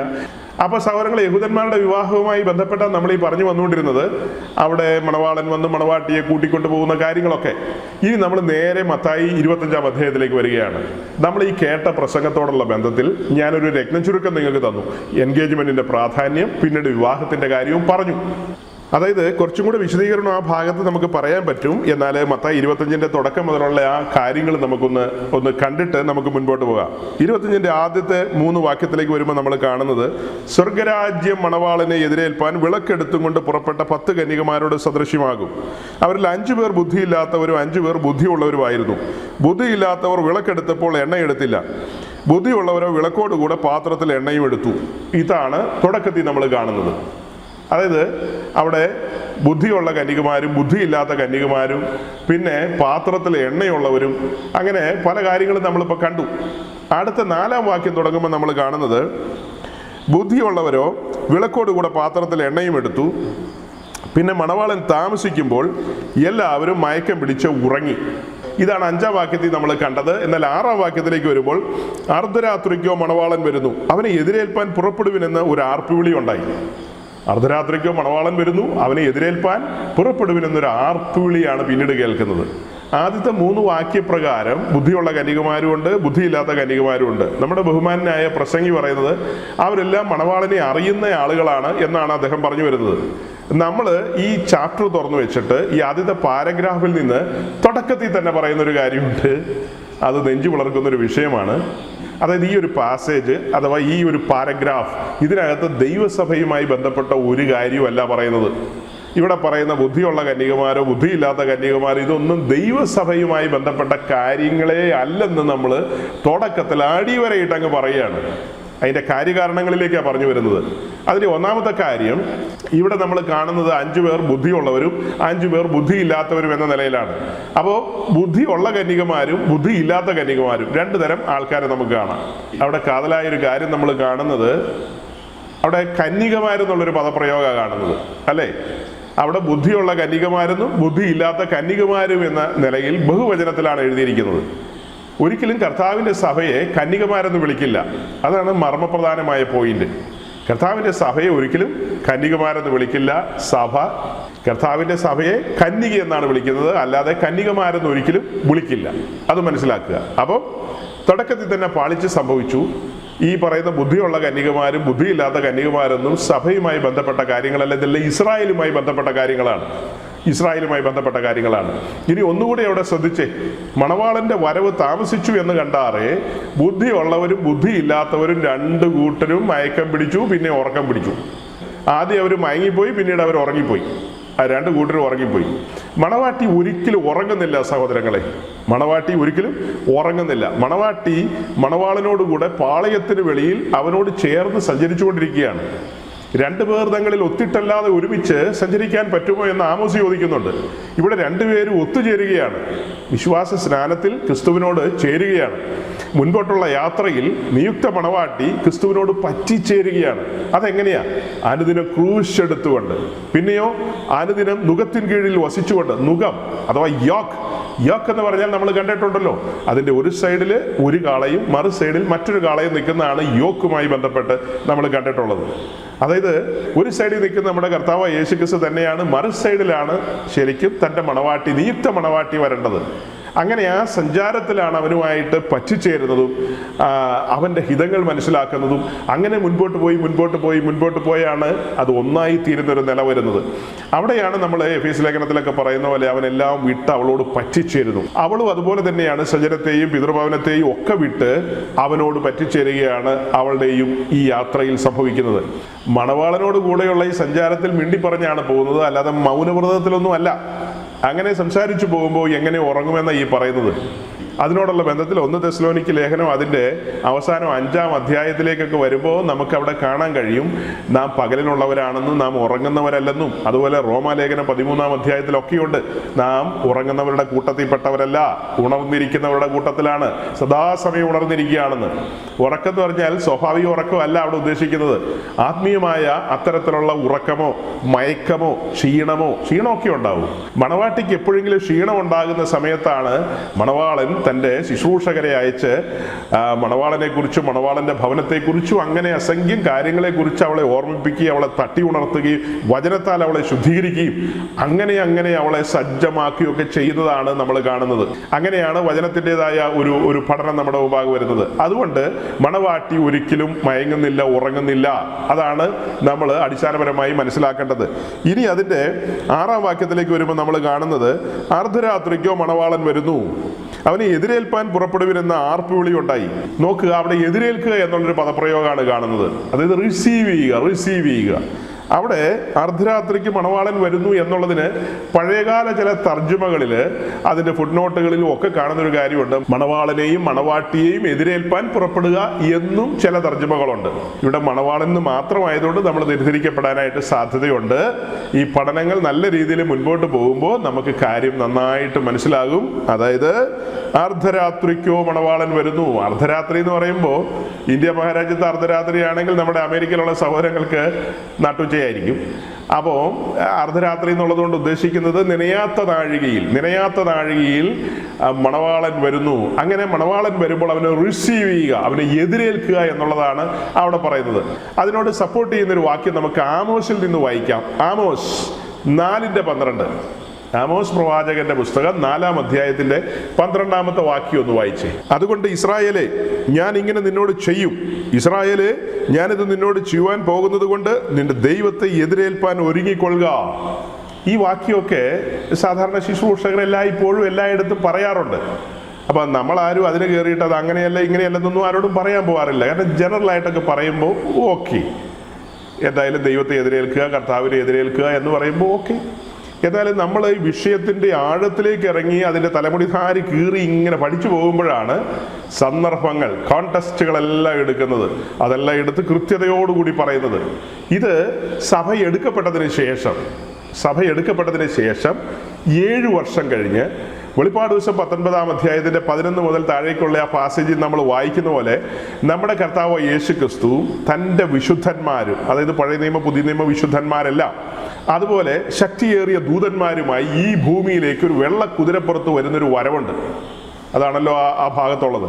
അങ്ങനെ ആ വരുന്ന വരവിൽ അന്നാളിൽ അവന്റെ കാൽ ഒലിവുമലയിൽ ചവിട്ടും എന്നൊക്കെയുള്ള കാര്യങ്ങൾ, അതിന്റെ വിശദീകരണങ്ങൾ മത്തായി 25-ാം അധ്യായത്തിന്റെ ഒടുവിലേക്ക് വരുമ്പോഴുണ്ട്. അതിനോടനുബന്ധിച്ചാണ് ആമോസിന്റെ പ്രവചന പുസ്തകത്തിലെ ഈ കാര്യം എഴുതിയിരിക്കുന്നത്. അവിടെ ദൈവത്തെ എന്ന് പറയുമ്പോൾ അവിടെ നമ്മൾ വായിച്ച ആ കാര്യം മത്തായി 25-മായി കണക്ട് ചെയ്ത് നമ്മൾ പറയുമ്പോൾ മണവാളനെ എതിരേൽപ്പാൻ എന്നാണ് കാണുന്നത്. ശരിക്കും മണവാളൻ മാത്രമല്ല വരുന്നത്, മണവാളന്റെ കൂടെ മണവാട്ടിയുണ്ട്, പഴയ നിയമ പുതിയ നിയമ വിശുദ്ധന്മാരുണ്ട്. പിന്നെയോ അത് 2 തെസ്സലോനിക്ക ലേഖനം 1-ാം അധ്യായത്തിലെ വാക്യങ്ങൾ വെച്ചിട്ടാണ് പറയുന്നത്. ശക്തിയേറിയ ദൂതന്മാർ അഗ്നി ജ്വാലയിൽ പ്രത്യക്ഷനാകുന്ന ഒരു വരവാണത്. അന്നാളിൽ സുവിശേഷം അനുസരിക്കാത്തവർക്ക് പ്രതികാരം കൊടുക്കുന്ന ദിവസം. അങ്ങനെ ആ വരുന്ന വരവിൽ ഇസ്രായേല് യഹോവയായ ദൈവത്തെയാണ് എതിരേൽക്കുന്നത്. അങ്ങനെ ആ വരുന്ന വരവിൽ ഇസ്രായേൽ യഹോവയായ ദൈവത്തെ എതിരേൽക്കും. സെഖര്യാവ് 14-ാം അധ്യായത്തിലും തത്തുല്യമായ കാര്യമുണ്ട്. സെഖര്യാവ് 14-ാം അധ്യായത്തിലും. വാക്യങ്ങളിലേക്കെല്ലാം ഞാൻ പോകുന്നില്ല, ഓടിച്ചു പറയുകയാണ്. അപ്പം ഈ 6-ാം വാക്യത്തിൽ നമ്മൾ കണ്ടു, അർദ്ധരാത്രിക്കോ മണവാളൻ വരുന്നു, അവനെ എതിരേൽപ്പാൻ പുറപ്പെടുവിനെന്ന ആർപ്പുവിളി ഉണ്ടായി. അപ്പോൾ കന്യകമാരെല്ലാവരും എഴുന്നേറ്റ് വിളക്ക് തെളിയിച്ചു. എന്നാൽ ബുദ്ധിയില്ലാത്തവർ ബുദ്ധിയുള്ളവരോട് തങ്ങളുടെ വിളക്ക് കെട്ടുപോകുന്നതുകൊണ്ട് നിങ്ങളുടെ എണ്ണയിൽ കുറെ ഞങ്ങൾക്ക് തരുവിനെന്ന് പറഞ്ഞു. നോക്കണം, എണ്ണ എന്ന് പറയുന്നത് പരിശുദ്ധാത്മാവിന്റെ നിഴലാണെന്ന് അദ്ദേഹം തുടക്കത്തിൽ പറഞ്ഞു. റൈറ്റ്, നമ്മളും അതിന് ആമേൻ പറയും. എണ്ണ എന്ന് പറഞ്ഞാൽ പരിശുദ്ധാത്മാവിന്റെ നിഴലാണ്. പക്ഷെ കോൺടെസ്റ്റ് ഉണ്ട്, പശ്ചാത്തലം നോക്കി വേണം പറയാൻ. ചുമ്മാ ചാടിക്കേറി എല്ലാ എണ്ണയും പരിശുദ്ധാത്മാവിന് നിഴലാണെന്ന് അങ്ങനെ പറഞ്ഞാൽ അത് തികച്ചും അബദ്ധമായി പോകും. അതായത് ലേവ്യ പുസ്തകത്തോടുള്ള ബന്ധത്തിൽ അഭിഷേക തൈലമുണ്ട്. ആ അഭിഷേക തൈലം തയ്യാറാക്കുന്ന രീതികളുണ്ട്. അങ്ങനെ മഹാപുരോഹിതന്റെയും പുരോഹിതന്മാരുടെയും മേൽ അഭിഷേക തൈലം ഒഴിക്കുന്ന കാര്യങ്ങൾ അവിടെയുണ്ട്. അവിടെ പറയുന്ന എണ്ണ അഥവാ മൂറോൻ എന്ന് പറഞ്ഞാൽ ഗ്രീക്ക് പദമാണ്. ആ മൂറോൻ അഥവാ എണ്ണ പരിശുദ്ധാത്മാവിന്റെ നിഴലാണ്, പരിശുദ്ധാത്മാവിനെ തന്നെയാണ് കാണിക്കുന്നത്. ഉറപ്പിച്ചും തറപ്പിച്ചും പറയാം. എന്നാൽ ഈ മത്തായി 25 പറയുന്ന എണ്ണയും പരിശുദ്ധാത്മാവുമായിട്ടൊരു ബന്ധവുമില്ല, യാതൊരു ബന്ധവുമില്ല. അതായത് അദ്ദേഹം തന്റെ വിശദീകരണത്തിൽ ഒരു വാക്ക് ഇങ്ങനെ പറയുന്നത് കേട്ടു, അതായത് പരിശുദ്ധാത്മാവിനെ എടുക്കുമെന്നുള്ളൊരിത്. അത് അജ്ഞത കൊണ്ട് പറഞ്ഞതാണോ ടങ് സ്ലിപ്പാണോ ആർക്കറിയാം. പരിശുദ്ധാത്മാവിനെ ആരും എടുക്കുന്നൊന്നുമില്ല സഹോദരങ്ങളെ. അതായത് പരിശുദ്ധാത്മാവാൻ ദൈവം കുഞ്ഞാടിന്റെ കാന്തയെ ഈ ഭൂമിയിൽ ഒരുക്കിക്കൊണ്ടിരിക്കുകയാണ്. ആ കാര്യം ദൈവമക്കൾ തറവായി മനസ്സിലാക്കണം. 3000 4000 എത്രയോ 1000 പേരുടെ പാസ്റ്റർ, ലോകത്തിലെ ഏറ്റവും പ്രസിദ്ധന്മാരായ ബെന്നിഹിൻ മുതലായവരുടെ കളിത്തോഴൻ, അങ്ങനെയൊക്കെ പ്രസിദ്ധനായ ഒരാളാണ് പറയുന്നത് പരിശുദ്ധാത്മാവിനെ എടുത്തുകൊണ്ട് പോകുന്ന കാര്യമൊക്കെ. നമ്മളെ സംബന്ധിച്ച് നമ്മൾ അങ്ങനെയല്ല പഠിക്കുന്നത്. സഭയെ ഒരുക്കിക്കൊണ്ടിരിക്കുന്ന പരിശുദ്ധാത്മാവ് സഭയുമായി പോകുന്ന ആ പോക്കിനെയാണ് നമ്മൾ റാപ്ചർ എന്ന് വിളിക്കുന്നത്. അഥവാ മഹത്വപൂർണമായ ഒരു ഉൾപ്രാവണം എന്നൊക്കെ നമ്മൾ പറഞ്ഞു കളയും. മഹത്വപൂർണമായ ഉൾപ്രാവണം. അപ്പോൾ സഭയുടെ ഉൾപ്രാവണം എന്ന് പറഞ്ഞാൽ എന്താ? ഒരുക്കം പൂർത്തിയായ സഭയെ ഒരുക്കിക്കൊണ്ടിരിക്കുന്ന പരിശുദ്ധാത്മാവ് റാഞ്ചിക്കൊണ്ട് പോകുന്നു, ഹൈജാക്ക് ചെയ്തുകൊണ്ട് പോകുന്നു, ഇവിടുന്ന് പൊക്കിയെടുത്തോണ്ട് പോകുന്നു. അല്ലാതെ പരിശുദ്ധാത്മാവിനെ ആരും പൊക്കിക്കൊണ്ട് പോകുന്നില്ല. നിങ്ങൾ ആ മെസ്സേജ് കേട്ടപ്പോൾ ശ്രദ്ധിച്ചോന്ന് എനിക്കറിയില്ല, ഞാൻ ശ്രദ്ധിച്ചു. അപ്പോൾ അത് കേട്ടതുകൊണ്ടാണ് ഞാനിവിടെ അത് നോട്ട് ചെയ്തത്. അപ്പോൾ ആ പറഞ്ഞ കാര്യം ഒരു മണ്ടത്തരമാണ്, അങ്ങനെയല്ല അതിൻ്റെ ഒരു നിജസ്ഥിതി. അപ്പോൾ ചെറിയ കൂട്ടത്തോടാണ് ഞാൻ പറയുന്നത്. 3000-ന്റെ പാസ്റ്റർ, ഞാൻ പറഞ്ഞ പോലെ ലോകപ്രശസ്തരുടെ കളിത്തോഴൻ, അവരൊക്കെ പറയുന്നത് വെച്ച് നോക്കുമ്പോൾ സ്വർഗത്തിലെ ദൈവം നമ്മോട് കാണിക്കുന്ന കാരുണ്യം എത്രയധികമെന്ന് ഓർത്ത് ദൈവസന്നിധിയിൽ നന്ദിയുള്ളവരായിരിക്കണം. ഞാൻ ദൈവസന്നിധിയിൽ ഭയത്തോടും വിറയലോടുമാണ് ആയിരിക്കുന്നത്. കാരണം ലോകപ്രസിദ്ധരായ മനുഷ്യർക്ക് മനസ്സിലാകാത്ത കാര്യങ്ങളാണ് സാധുക്കൾക്ക് വെളിപ്പെടുത്തി തന്ന് നമ്മളെ കൊണ്ട് ഇതൊക്കെ ധ്യാനിപ്പിക്കുന്നതും പരസ്പരം പങ്കുവെപ്പിക്കുന്നതും ഒക്കെ. പിന്നത്തേതിൽ എത്രയോ പേരാ നമ്മൾ ഈ പറയുന്നതൊക്കെ കേൾക്കുന്നവരുടെ ഉള്ളിൽ ആ ദൈവസ്നേഹമൊക്കെ വർദ്ധിക്കുന്നുണ്ടോ എന്ന് എനിക്കറിയില്ല. കാരണം ഈ ഓൺലൈനിലൊക്കെ പ്രസംഗം അപ്ലോഡ് ചെയ്യുമ്പോൾ 100 കണക്കിന് പാസ്റ്റർമാരുടെ പ്രസംഗമുണ്ട്, പലതരത്തിലുള്ള പ്രസംഗമുണ്ട്. ഗൗരവമായിട്ടൊക്കെ എടുക്കുന്നവരും കുറവായിരിക്കും, എടുക്കുന്നവരുണ്ട് കേട്ടോ. എടുക്കുന്നവരെ പലരെയും ഞാൻ പരിചയപ്പെട്ടിട്ടുണ്ട്. ഞാൻ തീർത്തും അങ്ങനെ എടുക്കുന്നവരില്ലെന്നല്ല പറഞ്ഞത്, എന്നാൽ അധികം പേരൊന്നും അങ്ങനെ എടുക്കാൻ സാധ്യതയില്ല. എന്താ നമ്മളിപ്പോൾ പറഞ്ഞത്? നമ്മളെ സംബന്ധിച്ച് മറഞ്ഞിരിക്കുന്ന അനേക മർമ്മങ്ങളാണ് തുറന്നു തരുന്നത്. അങ്ങനെ മർമ്മങ്ങൾ തുറന്നു തരുന്നതുകൊണ്ടാണ് ഇവിടെ ഇരിക്കുന്ന ഈ ചെറിയ കൂട്ടത്തോട് പറയുന്നത്, നിശ്ചയമായും തകർന്നു നുറുങ്ങിയ ഹൃദയത്തോടെയാണ് നിങ്ങൾ ദൈവസന്നിധിയിൽ ആയിരിക്കേണ്ടത്. നിങ്ങളുടെ ഉള്ളിൽ ആ ദൈവസ്നേഹം കത്തണം. അങ്ങനെയുള്ളവരുമായിട്ടാണ് എനിക്ക് കൂട്ടായ്മ. അല്ലാതെ ചുമ്മാ കേൾവിക്കാരെ നമുക്ക് വേണ്ട. ഇവിടെ ഡയറക്റ്റ് കേൾക്കുന്നവരുടെ ഉള്ളത്തില് ആ ദൈവസ്നേഹം ജ്വലിക്കണം, ഉള്ളം നുറുങ്ങണം. കാരണം നമ്മോട് കാണിച്ച കരുണ, അതിൻ്റെ ആഴം. നമ്മൾ ഇതിനൊന്നും യോഗ്യരല്ലെന്നേ. ഈ മഹത്വമേറിയ പദവിക്ക് നമ്മൾ യോഗ്യരല്ല. നമ്മുടെ പദവി എന്താ? നാം സഭയാണ്. കുഞ്ഞാടിന്റെ തങ്കച്ചോരയാൽ കഴുകൽ പ്രാപിച്ചവര് നാം സഭയാണ്. നാം അത്യുന്നതന്റെ നിവാസമാണ്. നാം അവന്റെ കന്യകയാണ്. നാം അവന്റെ നിയുക്ത മണവാട്ടിയാണ്. ആ ദിവസം അവൻ നമ്മെ മണവാട്ടി എന്ന നിലയിൽ കരം പിടിക്കും. നാം അവന്റെ കാന്തി എന്ന നിലയിൽ അവൻ നമ്മെ മാറോട് ചേർക്കുന്ന ഒരു ദിവസമുണ്ട്. നമ്മുടെ കണ്ണിൽ നിന്ന് കണ്ണുനീരെല്ലാം തുടച്ചു കളയുന്ന ഒരു ദിവസം. കൊടുങ്കാറ്റിനാൽ അടിക്കപ്പെട്ട ആശ്വാസമറ്റ അനുഭവങ്ങളിലൂടെയൊക്കെ കടന്നുപോയ തന്റെ കാന്തയെ അവൻ ചേർത്ത് നിർത്തുന്ന ഒരു ദിവസം വരുന്നു. ആ ദിവസത്തിന് വേണ്ടി അവലോടെ കാത്തിരിക്കുന്നവരാണ് നാം. അപ്പൊ നമുക്ക് തുറന്നു തരുന്നതും വെളിപ്പെടുത്തി തരുന്നതുമായ മഹത്വമേറിയ അനേക കാര്യങ്ങൾ, അതിൽ നമ്മൾ നന്ദിയുള്ളവരായിരിക്കണം. ദൈവസ്നേഹത്താൽ പിടിക്കപ്പെട്ടവരായിരിക്കണം. മറക്കരുത്. ഇടയ്ക്ക് ഞാൻ ഓർമ്മിപ്പിച്ചതേ ഉള്ളൂ. അപ്പൊ എന്താ നമ്മൾ പറഞ്ഞത്? ഒരുക്കം പൂർത്തിയായ സഭയെ പരിശുദ്ധാത്മാവ് ഇവിടെ നിന്ന് കൊണ്ടുപോവുകയാണ്. അല്ലാതെ പരിശുദ്ധാത്മാവിനെ ആരെങ്കിലും കൊണ്ടുപോവുകയല്ല. പരിശുദ്ധാത്മാവ് സഭയാണ് കൊണ്ടുപോകുന്നത്. മേഘങ്ങളിൽ സഭയും ക്രിസ്തുവുമായിട്ട് മുഖാമുഖം വരും. അതായത് ബേർലിഹായി ഇരയില് ഐസക്കും റുബേക്കയുമായി മുഖാമുഖം വരുന്ന ഒരു സമയമുണ്ട്. ആ വരുന്ന സമയം പോലെ തന്നെ സഭ ഇവിടെ നിന്ന് എടുക്കപ്പെടുന്നു. പിന്നത്തേതിൽ നമ്മൾ കാണുന്നത് മേഘങ്ങളിൽ ക്രിസ്തുവും തന്റെ സഭയും മുഖാമുഖം കാണുന്ന ഒരു കാഴ്ചയുണ്ട്. അത് കഴിഞ്ഞുള്ള 7 വർഷക്കാലം, അതായത് സഭ ക്രിസ്തുവിന്റെ ന്യായാസനത്തിന് മുമ്പാകെ, സഭ മാത്രമല്ല സകല വിശുദ്ധന്മാരും ക്രിസ്തുവിന്റെ ന്യായാസനത്തിന് മുമ്പാകെ എത്തപ്പെടുന്നു. എല്ലാ യുഗങ്ങളിൽ നിന്നും വീണ്ടെടുക്കപ്പെട്ടവര് ക്രിസ്തുവിന്റെ ന്യായാസനത്തിന് മുമ്പാകെ വരുന്നു. പിന്നത്തേതിൽ അടുത്തടുത്ത പല കാര്യങ്ങളും ഉണ്ട്. കുഞ്ഞാട് രാജ്യത്വം ഏറ്റെടുക്കുന്നു. പിന്നീട് കുഞ്ഞാടിന്റെ കല്യാണം. അതെല്ലാം കഴിഞ്ഞാണ് വെളിപ്പാട് 19 നമ്മൾ കണ്ടതുപോലെ കുഞ്ഞാട് വെള്ളക്കുതിരപ്പുറത്ത് ഈ ഭൂമിയിലേക്ക് വരുന്നു. അവന്റെ കാൽ ഒലിവുമലയിൽ ചവിട്ടുന്നു. ആ വരുന്ന വരവുമായി ബന്ധപ്പെട്ടാണ് മത്തായി 25 ആദ്യത്തെ 13 വാക്യങ്ങൾ കിടക്കുന്നത്. അങ്ങനെ കർത്താവായ യേശു ക്രിസ്തു തന്റെ സഭയും ഈ ഭൂമിയിലേക്ക് വരുമ്പോൾ അവനെ എതിരേൽക്കുന്നത് ഇസ്രായേലാണ്. അപ്പോൾ ഈ ബാക്കി കാര്യങ്ങൾ നമ്മൾ ഇസ്രായേലുമായി ബന്ധപ്പെടുത്തിയാണ് പറയുന്നത്. ബുദ്ധിയുള്ള കന്യകമാരും ബുദ്ധിയില്ലാത്ത കന്യകമാരും. പിന്നെ ഒരു കാര്യം പറഞ്ഞത് പെൻഡിങ്ങിലായി പോയി, എണ്ണ പരിശുദ്ധാത്മാവിന്റെ നിഴലാണ്. പക്ഷെ ഇവിടെ പറയുന്ന എണ്ണ പരിശുദ്ധാത്മാവുമായിട്ട് ഒരു ബന്ധമില്ല. കാരണം പരിശുദ്ധാത്മാവും സഭയല്ല ഇവിടുന്ന് പോയി കഴിഞ്ഞിരിക്കുന്നു. ആ സമയത്ത് ഇവിടെ പരിശുദ്ധാത്മാവിന്റെ ഒരു പ്രവർത്തനമില്ല. പിന്നീട് അദ്ദേഹം പറഞ്ഞ മറ്റൊരു കാര്യത്തിന് ഞാനൊരു കൗണ്ടർ പറയാണ്. അതായത് ഇപ്പോൾ റൈറ്റ് ടൈമാണ്. ഇപ്പോൾ പരിശുദ്ധാത്മാവിന്റെ പ്രവർത്തനമുള്ള സമയമാണ്. അതുകൊണ്ട് പരിശുദ്ധാത്മാവിന് വില കൊടുത്താൽ മേടിക്കാൻ കിട്ടുമോ? എന്താ നിങ്ങൾ ഈ പറയുന്ന സഹോദരങ്ങളെ? ഞാൻ അദ്ദേഹത്തെ മാത്രം മുൻനിർത്തിയല്ല പറയുന്നത്, എൻറ്റയർ പെന്തിക്കോസ് വേൾഡിനോടാണ് ചോദിക്കുന്നത്. പരിശുദ്ധാത്മാവിനെ കാശ് കൊടുത്ത് മേടിക്കാവുന്നതാണോ? അത് എവിടെയെങ്കിലും വിൽക്കാൻ വെച്ചിരിക്കുന്ന കാര്യമാണോ? അങ്ങനെ വല്ലതും ആണോ പരിശുദ്ധാത്മാവുമായി ബന്ധപ്പെട്ട് നമ്മൾ പറയുന്നത്? അപ്പൊ ഇതിന്റെ എല്ലാ വശങ്ങളും നിങ്ങൾ ചിന്തിച്ചുകൊണ്ട് വേണം ഇവിടെ എത്താൻ. ഈ എണ്ണ എന്ന വിഷയത്തിലേക്ക് വരുന്നതിന് മുമ്പ് തുടക്കം മുതൽ ഓർക്കണം. അതായത് സഭ എന്ന വിഷയം പഠിക്കുമ്പോൾ കന്യകമാരെന്ന് പറയുന്നൊരു പ്രയോഗമില്ല. കന്യകയുള്ളൂ, നിയുക്ത മണവാട്ടി. അപ്പോൾ കന്യകയേ ഉള്ളൂ എന്നുള്ളത് ഒന്നാമത് കണ്ടു. ഈ രണ്ട് കൂട്ടരും ഉറങ്ങിപ്പോയി. സഭ ഒരിക്കലും ഉറങ്ങുന്നില്ല. കർത്താവിന്റെ മണവാട്ടിക്ക് ഉറങ്ങാൻ കഴിയുമോ? വിവാഹ നിശ്ചയം കഴിഞ്ഞവളാണ്. അവൾ ഒരിക്കലും ഉറങ്ങില്ല, മയങ്ങില്ല. അപ്പൊ നമ്മുടെ നാട്ടിൽ കാണുന്ന പെന്തിക്കോസോ അതിനൊരു ക്ലോസ് ഈ പുസ്തകത്തിലുണ്ട്. ജഡത്തിൽ സഞ്ചരിക്കുന്നവരെ ഉറങ്ങിപ്പോകും. അങ്ങനെ ഒരു വകുപ്പുണ്ട്. ജഡത്തിൽ സഞ്ചരിക്കുന്നവർ മയങ്ങിപ്പോകും. ആ മയക്കം അങ്ങനെ മുന്നോട്ട് പോയാലോ എന്നൊരു ചോദ്യം വന്നാൽ അത് ഉറക്കത്തിലേക്ക് പോകാം. ആ ഉറക്കം പിന്നെ എന്തായി തീരുമെന്ന് ചോദിച്ചാൽ അത് ഗാഠനിദ്രയിലേക്ക് പോകാം. ആ ഗാഠനിദ്ര പിന്നെ എന്തായി തീരുമെന്ന് ചോദിച്ചാൽ കൂർക്കം വലിച്ചുറങ്ങുക എന്ന് പറയുന്നൊരു പ്രോഗ്രാം ഉണ്ടല്ലോ, അങ്ങനെ ഉറങ്ങിപ്പോകും. അങ്ങനെ ഉറങ്ങിപ്പോയാൽ അങ്ങ് പോകുന്നേ. അതിനാണ് റോമാലേഖനം 8:13 പറയുന്നത്, ജഡത്തെ അനുസരിച്ച് നടന്നാൽ മരിക്കും നിശ്ചയം. അതൊരു രണ്ടാം മരണമാണ് ശരിക്കും. അങ്ങനെ രക്ഷിക്കപ്പെട്ട് ഈ എല്ലാ കാര്യങ്ങളും ആസ്വദിച്ച് അനുഭവിച്ച് ലോകത്തിന്റെ പുറകെ പോയി ലോകത്തിന്റെ സ്നേഹിതരായി അങ്ങനെ പോയവരെ എല്ലാം പിന്നെ തൂക്കി എറിയുന്ന ഒരു സ്ഥലത്തിന്റെ പേരാണ് ലേക്ക് ഓഫ് ഫയർ, അഥവാ പച്ച മലയാളത്തിൽ പറഞ്ഞാൽ നരകം എന്ന് പറയും. അതിന്റെ ഓപ്പണിംഗ് സെറമണി ഇതുവരെ കഴിഞ്ഞിട്ടില്ല. അതിന്റെ ഓപ്പണിംഗ് സെറമണി കുറച്ച് കഴിയും. അതായത് സഭ എടുക്കപ്പെട്ട 7 വർഷക്കാലം, അത് കഴിഞ്ഞ് അതിന്റെ ഒടുവിൽ കർത്താവും തന്റെ വിശുദ്ധ സഭയും ഈ ഭൂമിയിലേക്ക് വരുന്നു. അതായത് തന്റെ തേജസ്സിന്റെ സിംഹാസനം യെരൂശലേമിൽ വെച്ചുകൊണ്ട് ചെമ്മരിയാടുകളെ വലത്തും കോലാടുകളെ ഇടത്തും കൂട്ടിക്കൊണ്ട് അവിടെ ഒരു ജഡ്ജ്മെന്റ്, അതായത് ലോക രാഷ്ട്രങ്ങളെ ജഡ്ജ് ചെയ്യുന്ന ഒരു ജഡ്ജ്മെന്റ് ഉണ്ട്. അത് കഴിഞ്ഞിട്ട് യേശു ക്രിസ്തു ഈ ഭൂമിയിൽ 1000 വർഷം ഭരിക്കും. അങ്ങനെ വിശ്വസിക്കാത്ത ഒത്തിരി ക്രിസ്തീയ കൂട്ടങ്ങളുണ്ട് കേട്ടോ. കാത്തലിക് ചർച്ചൊക്കെ ഇപ്പോൾ 1000 ആണ്ട് വാഴ്ച നടന്നുകൊണ്ടിരിക്കുകയാണെന്ന് വിശ്വസിക്കുന്നവരുടെ ഒരു സംഘമാണ്. എൻ്റെ ചുറ്റുമൊക്കെ ഒത്തിരി കാത്തലിക് സൗഹൃദങ്ങളുണ്ട്. അവരാരും എന്നോട് കോപിക്കാതിരിക്കട്ടെ.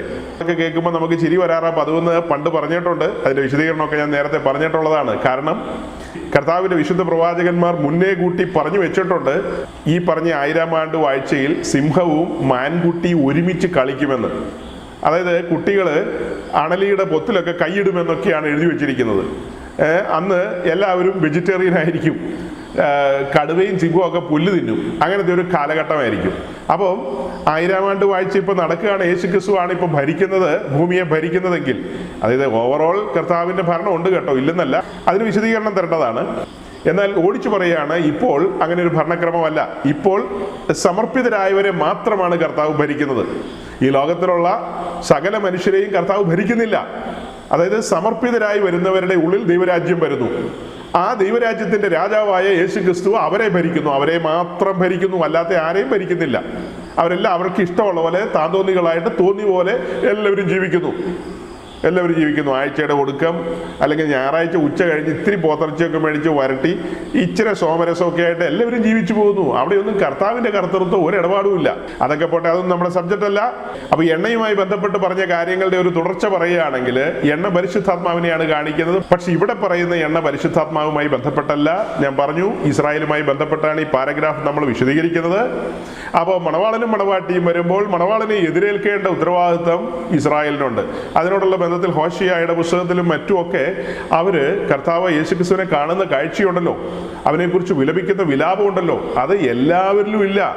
സഭയുടെ എടുക്കപ്പെട്ടതിന് ശേഷം ഇവിടെ പരിശുദ്ധാത്മാവിന്റെ യാതൊരു പ്രവർത്തനങ്ങളും ഇല്ല.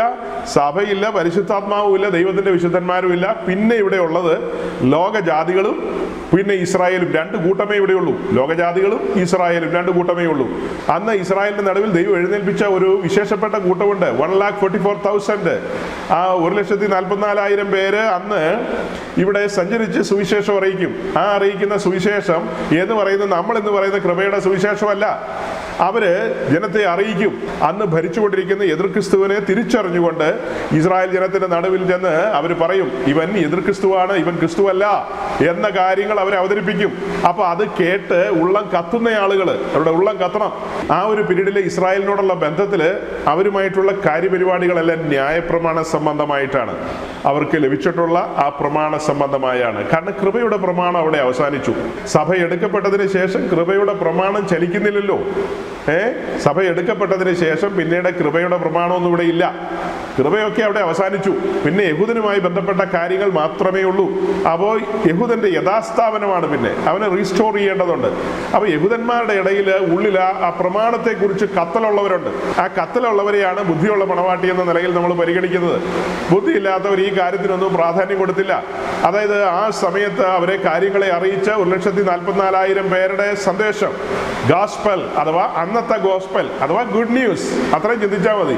അവരറിഞ്ഞ ആ സദ്വർത്തമാനം അത് കൈക്കൊള്ളുകയോ ഏറ്റെടുക്കുകയോ അതിന് പ്രകാരം ഒരു ഒരുക്കം നടത്തുകയോ ചെയ്തില്ല. വിലയ്ക്ക് വാങ്ങുക എന്ന് പറയുമ്പോൾ അങ്ങനെ അവരത് കൊടുക്കുകയാണ്. അത് വില കൊടുത്ത് വാങ്ങണം എന്ന് പറഞ്ഞാൽ കാശ് കൊടുത്ത് വാങ്ങുക എന്നുള്ള അർത്ഥത്തിലല്ല. പകരം അവർ കേട്ട സൗരങ്ങളെ ആരെങ്കിലും ഒന്ന് പറയാവോ? ശബ്ദം ക്ലിയർ ആണോ? ഭയങ്കര മഴയാ. ശബ്ദം ക്ലിയർ ആണോ? അപ്പൊ നമ്മൾ പറഞ്ഞു വന്നത്, ഈ എണ്ണ എന്ന് പറയുന്ന പരിശുദ്ധാത്മാവുമായി ബന്ധപ്പെടുത്തി അല്ല അവിടെ പറയുന്നത്. അപ്പൊ ഇത് കേൾക്കുമ്പോൾ പല പ്രിയപ്പെട്ടവരും ചിന്തിക്കുകയായിരിക്കും, എൻ്റെ ദൈവമേ, ഞങ്ങൾ കുടുംബ പ്രാർത്ഥനയ്ക്കൊക്കെ പാടുന്നൊരു പാട്ടാണല്ലോ, പ്രത്യാശയോടിതാ ഭക്തരങ്ങുണരുന്നേ വന്നുദിക്കും പൊന്നുഷസേ ഓർക്കും തോറും ഏമ്യം. അങ്ങനെ പാടി പാടി താഴേക്ക് വരുമ്പോ പിന്നെ നമ്മൾ എന്താ പാടുന്നത്? എണ്ണയുണ്ടോ നിൻ വിളക്കിൽ, നീ ഒരുങ്ങിയിട്ടുണ്ടോ, നിർമ്മലമാം നീതി വസ്ത്രം നീ ധരിച്ചിട്ടുണ്ടോ, പ്രത്യാശയോടിതാ. അങ്ങനെ ഒത്തിരി അങ്ങ് പാടിപ്പോവുക. അപ്പൊ ആ ഒരു സ്റ്റാൻസയിൽ ഒരു അപകടമില്ലെന്ന് വെച്ചാൽ, സൗരങ്ങളെ ഞാൻ അതിനെയൊക്കെ കാണുന്നത് അതിൻ്റെ പേരിലൊന്നും നമ്മൾ ഒരു എന്താ പറയുക, അതൊക്കെ എഴുതിയവരെയും അതൊക്കെ പാടിയവരെയും ഒന്നും ക്രൂശിക്കുകയല്ല. ആ പ്രിയപ്പെട്ടവർക്ക് ആ കാലഘട്ടത്തിൽ അത്രയും ഭാഗം മറഞ്ഞിരുന്നു. ആ കാര്യം വ്യക്തമായി വെളിപ്പെട്ട് കിട്ടിയില്ല, അത്രയേ ഉള്ളൂ. അതിലെ ബാക്കി സ്റ്റാൻസകളെല്ലാം നമ്മുടെ കർത്താവ് യേശുക്രിസ്തുവിന്റെ മടങ്ങിവരവുമായി ബന്ധപ്പെട്ട് അവർക്ക് വെളിപ്പെട്ട് കിട്ടിയ ആ കത്തലിലാണ് അവരതൊക്കെ ചെയ്തത്. ഇന്ന് നമ്മൾ വിശദീകരിക്കുന്ന ആ വിശദീകരണവുമായിട്ട് ഇപ്പൊ പറഞ്ഞ സ്റ്റാൻസ ഒരിക്കലും ഒത്തുപോകില്ല. 1% ഒത്തുപോകില്ല. പക്ഷേ ഞാൻ ആ പാട്ട് പാടുമ്പോൾ ഇപ്പോഴും അങ്ങനെ തന്നെ പാടും. അപ്പോൾ ആ പാട്ട് തിരുത്തട്ടെ എന്ന് ചോദിച്ചാൽ അതൊക്കെ ഭക്തന്മാർ എഴുതിയതാ. അതൊന്നും തിരുത്താനുള്ള ശേഷി, പ്രസംഗത്തിൽ നമ്മൾ കാര്യം പറയുമെങ്കിലും നമ്മൾ അതിൻ്റെ ഒന്നും അച്ചും പുള്ളിയും ഒന്നും തിരുത്താനൊന്നും പോകുന്നില്ല. അതങ്ങനെ പാടട്ടെ. പാടുമ്പോൾ തന്നെ നമുക്ക് വിശദീകരണം കൊടുക്കാമല്ലോ. നമുക്ക് മുൻപേ ഗമിച്ച പൂർവന്മാരായ ഭക്തന്മാരെ അവരുടെ ഒന്നും മുമ്പിൽ നിൽക്കാനുള്ള യോഗ്യതയില്ലെന്ന് വിശ്വസിക്കുന്ന ആളാണ് ഞാൻ. എങ്ങനെയാ പറഞ്ഞേ? നമ്മുടെ പൂർവന്മാര് ഒരു കാലഘട്ടത്തിൽ ഈ സത്യോപദേശത്തിന് വേണ്ടി ഇറങ്ങി തിരിച്ച് കഷ്ടനഷ്ടങ്ങളിലൂടെ കടന്നുപോയി വില കൊടുത്ത ആ പൂർവന്മാര്, അവരുടെ ഒന്നും മുമ്പിൽ നിന്ന് സംസാരിക്കാനുള്ള അത്രയും വലിയൊരു ത്രാണിയൊന്നും നമുക്കായിട്ടില്ല. ചില കാര്യങ്ങൾ കൃപയാൽ വെളിപ്പെട്ട് കിട്ടിയെന്ന് മാത്രമേ ഉള്ളൂ. ഇടയ്ക്ക് ഞാൻ പാട്ടിൻ്റെ കാര്യം പറഞ്ഞതേ ഉള്ളൂ. അപ്പോൾ ഈ എണ്ണ എന്ന് പറയുന്നത് ഇസ്രായേലിന് ലഭിക്കപ്പെട്ട പ്രമാണവുമായി ബന്ധപ്പെട്ട് മാത്രമേ നമുക്ക് പരിഗണിക്കാൻ കഴിയുള്ളൂ. കാരണം നിങ്ങൾ തന്നെ മനസ്സിലാക്കുക, അന്ന് പരിശുദ്ധാത്മാവിൻ്റെ പ്രവർത്തനം ഇവിടെ ഇല്ല. അത് തന്നെയല്ല, പരിശുദ്ധാത്മാവിനെ കാശ് കൊടുത്താലൊന്നും കിട്ടുന്ന കാര്യങ്ങളല്ല, അങ്ങനെ എവിടെയെങ്കിലും പോയി മേടിക്കാവുന്നതല്ല. പരിശുദ്ധാത്മാവ് എന്ന് പറയുന്നത് പിതാവിൻ്റെ ഒരു വാഗ്ദത്തമാണ്. തൻ്റെ പുത്രന്റെ രക്തത്താൽ കഴുകൽ പ്രാപിച്ചു വരുന്നവരുടെ മേൽ പകരുന്ന ആത്മാവാണത്. പകരുകയാണ്.